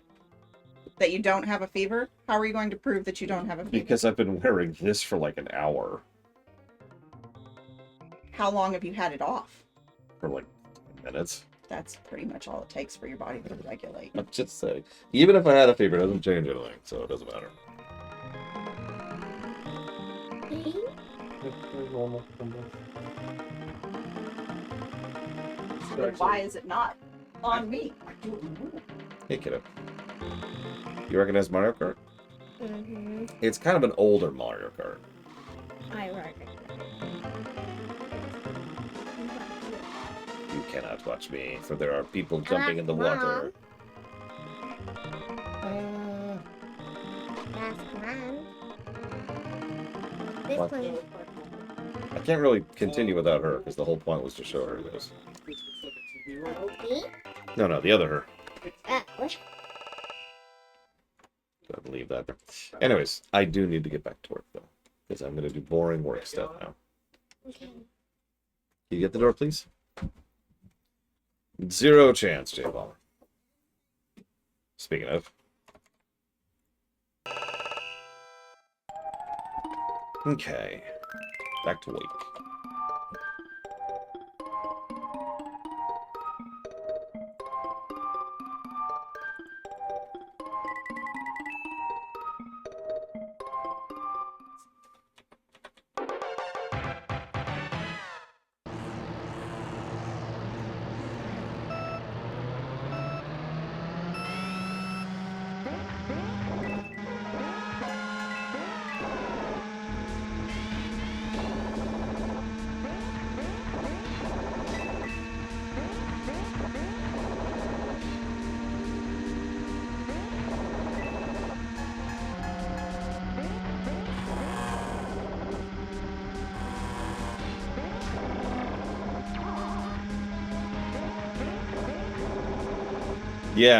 Yeah, I don't think it likes that at all, does it?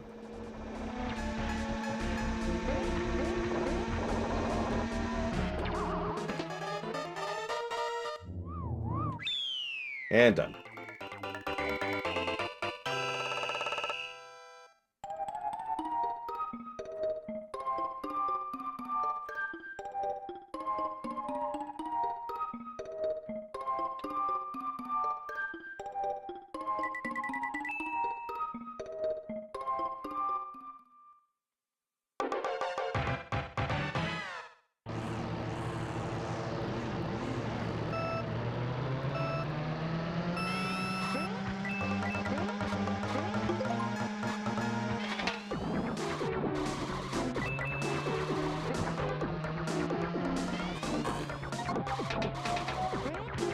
Yeah, it's a task.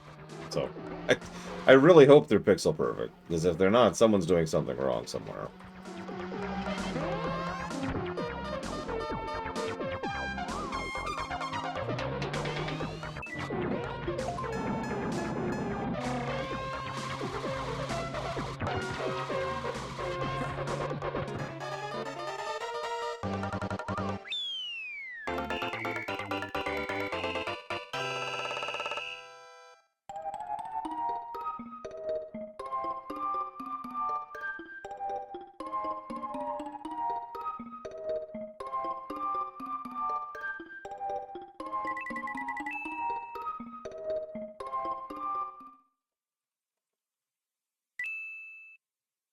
That was that one. Being towed for the next bundle.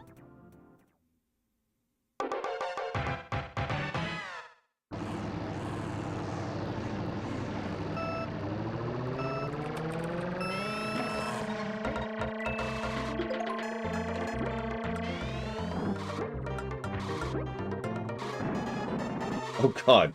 Lap 05? What? Hang on, did you see that?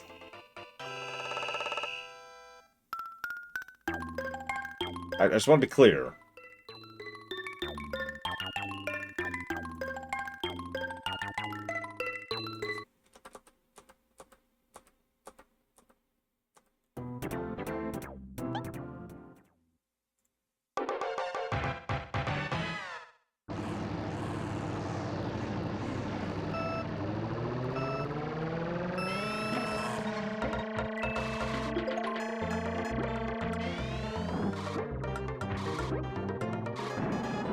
Yeah, lap 05.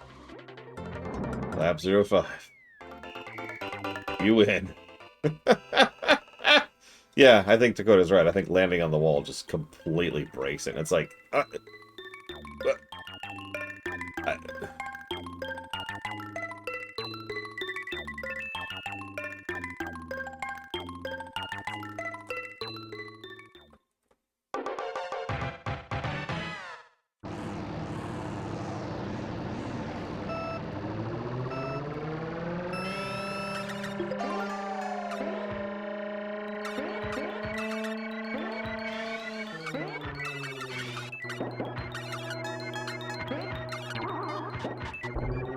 I like how that was 2 laps of generating enough momentum to make that one jump, by the way. Did you catch that?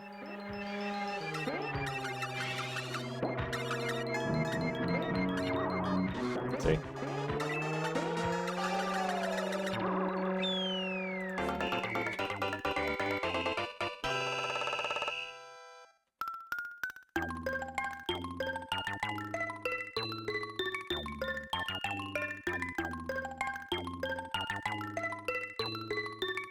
Yeah, you're probably right, Blade. Especially since he was probably doing input on a per timing or per frame level as well. Excuse me.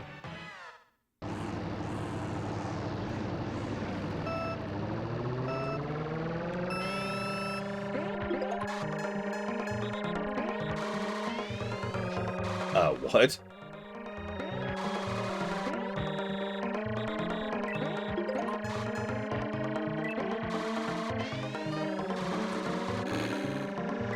Well, he's lapping people now.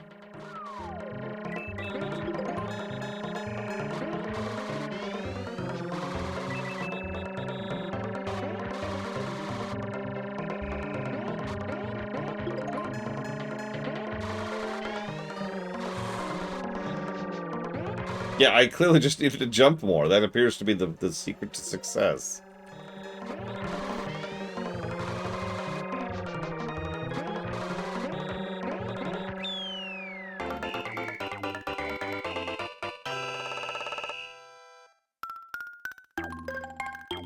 How are we feeling about the music overall?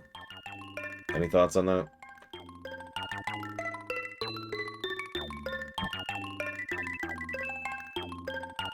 Like, it's not, I don't think it's negative.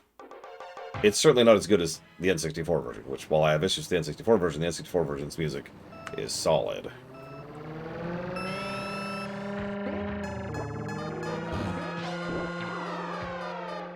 I can see swinging one aggregate positive. Just...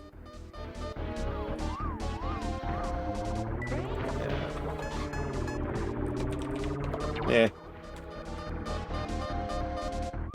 Replayability is an interesting one, because amusingly, I'm not sure this game gets any.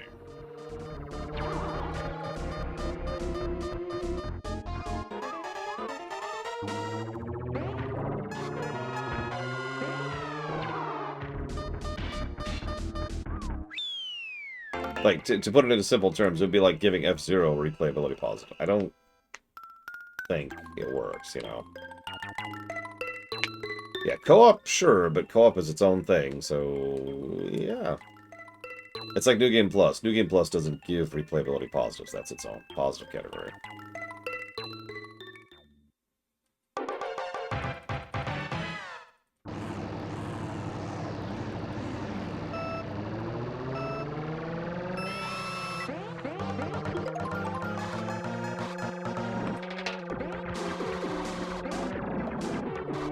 What's a wall not overlooked?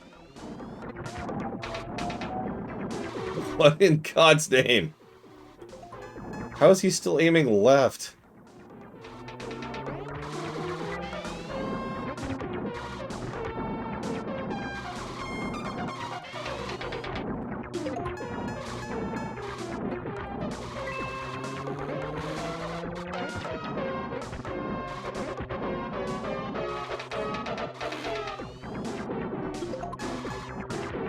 Yeah, this one's a good one. I like this one.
I feel like I know how this one's gonna go. And I'm wrong. I figured he'd just do some shenanigans at the middle. Let's see, just yeah, that was what I was expecting.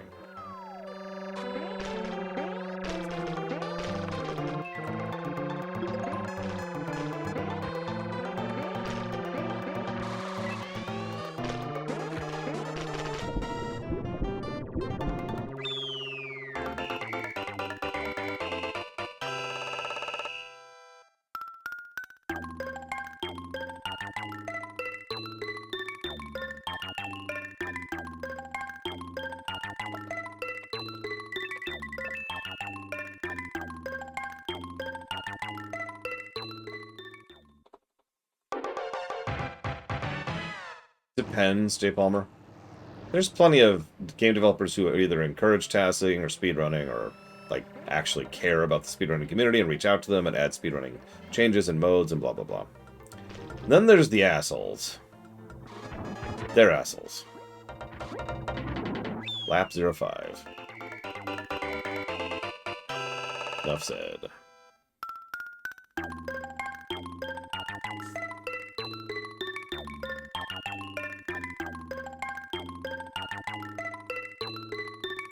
Look, you gotta love those walls.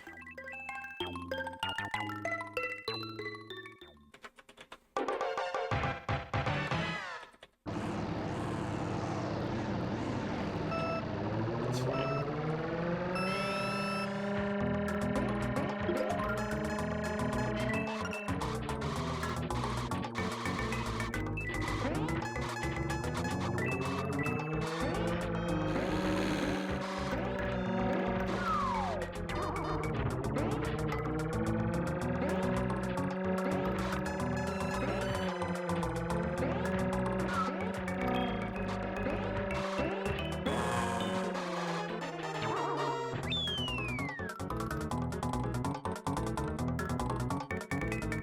That was weird. Like, it had no idea how to deal with that.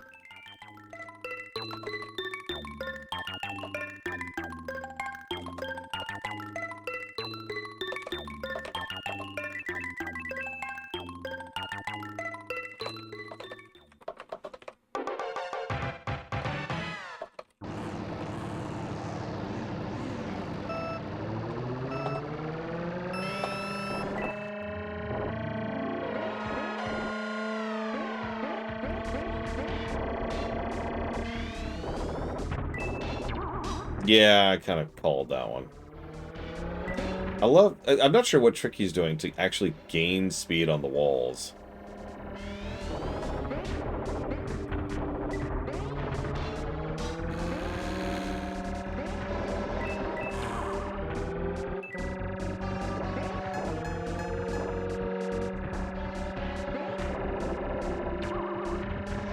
That could be that Rift person. No, he's not cheating. He's just doing very precise timing.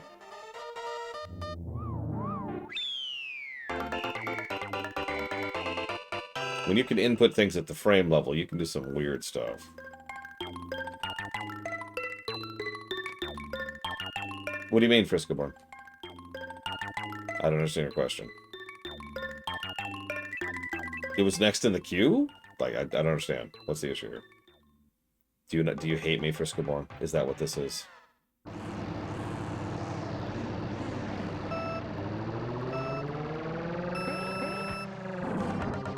Oh, another one of these. Yeah, I don't know if you know this. I have this thing called a queue. I think you're right, Lito.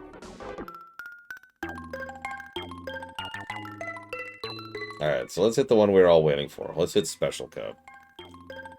Yeah, I love the lap time. 9 seconds for the whole race. Jesus. In fact, actually, hang on a second. What were our lap times? 2 seconds, 1 second, 2 seconds, 1 second, 1 second. I mean, don't mistake me, there's several old games I want to review, but let's be clear. I don't think they're going to review well, I just want to review them. Like I said, there's a difference between a game I want to review and a game I want to play.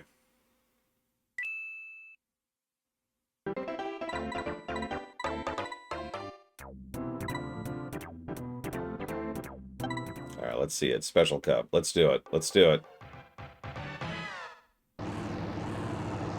I'm ready for the hell tracks.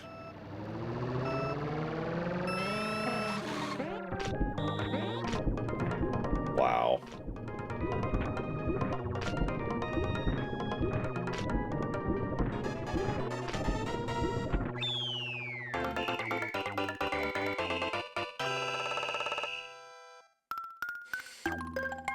I mean, could anything really be worse than Secret of the Stars?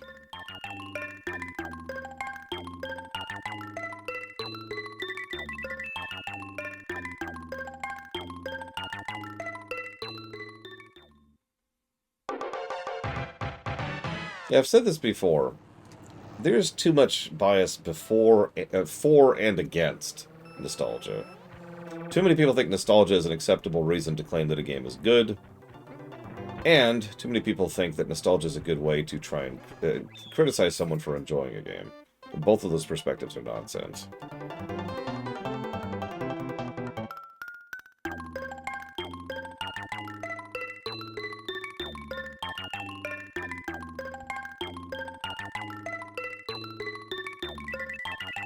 Yeah, Hoshi no Hiro Mito is not a game I really want to stream.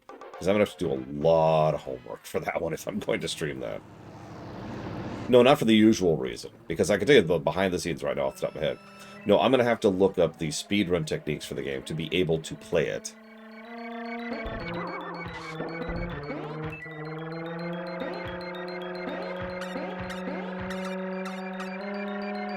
Why? Because it's a really bad game.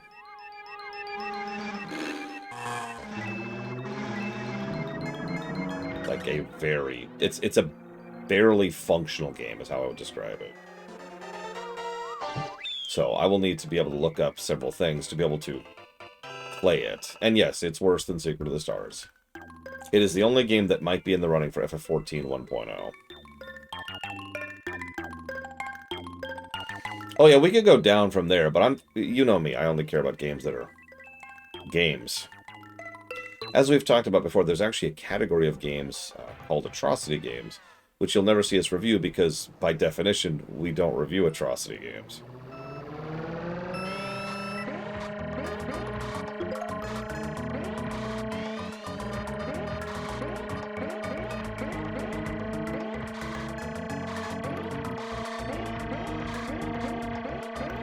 Oshinohiro Mito has... It doesn't have quite as much meat, but at the same time, it is shockingly dense in terms of its terribleness. Like, we might see a Super Metroid kind of situation there.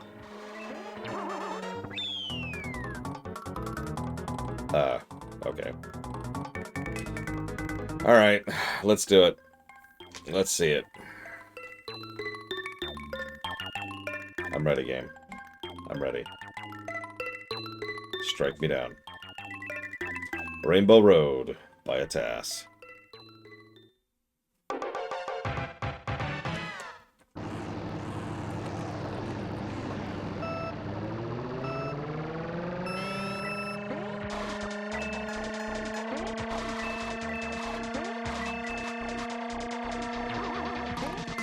Ah, okay.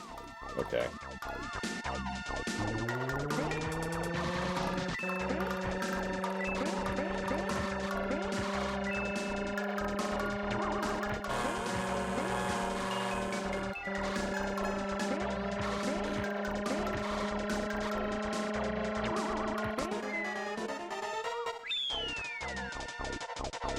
Okay.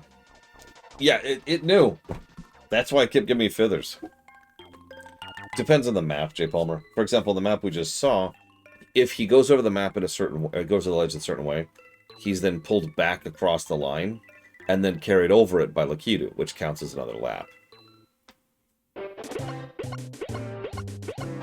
we did it. Woo! So we get to see Toad's victory animation. After we murder Cheep Cheep.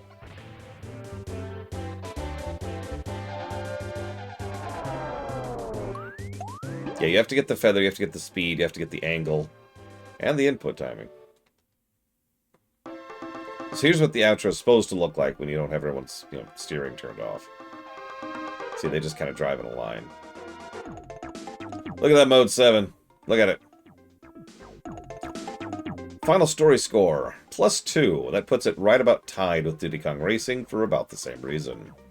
I'm not going to talk more about the story because it's barely existent. Final gameplay score, -8. That's not great. That's a tremendous amount of gameplay density in negatives and a ratio of 36%. Diddy Kong Racing got a 1.88, I think. Let me double check myself on that really quick. Let's see. Yep, 1.88. So that means Mario Kart 1 gets a grand total golden number of, drumroll please, FF6, Noctis. Also give credit to Castlevania 4, though. Negative.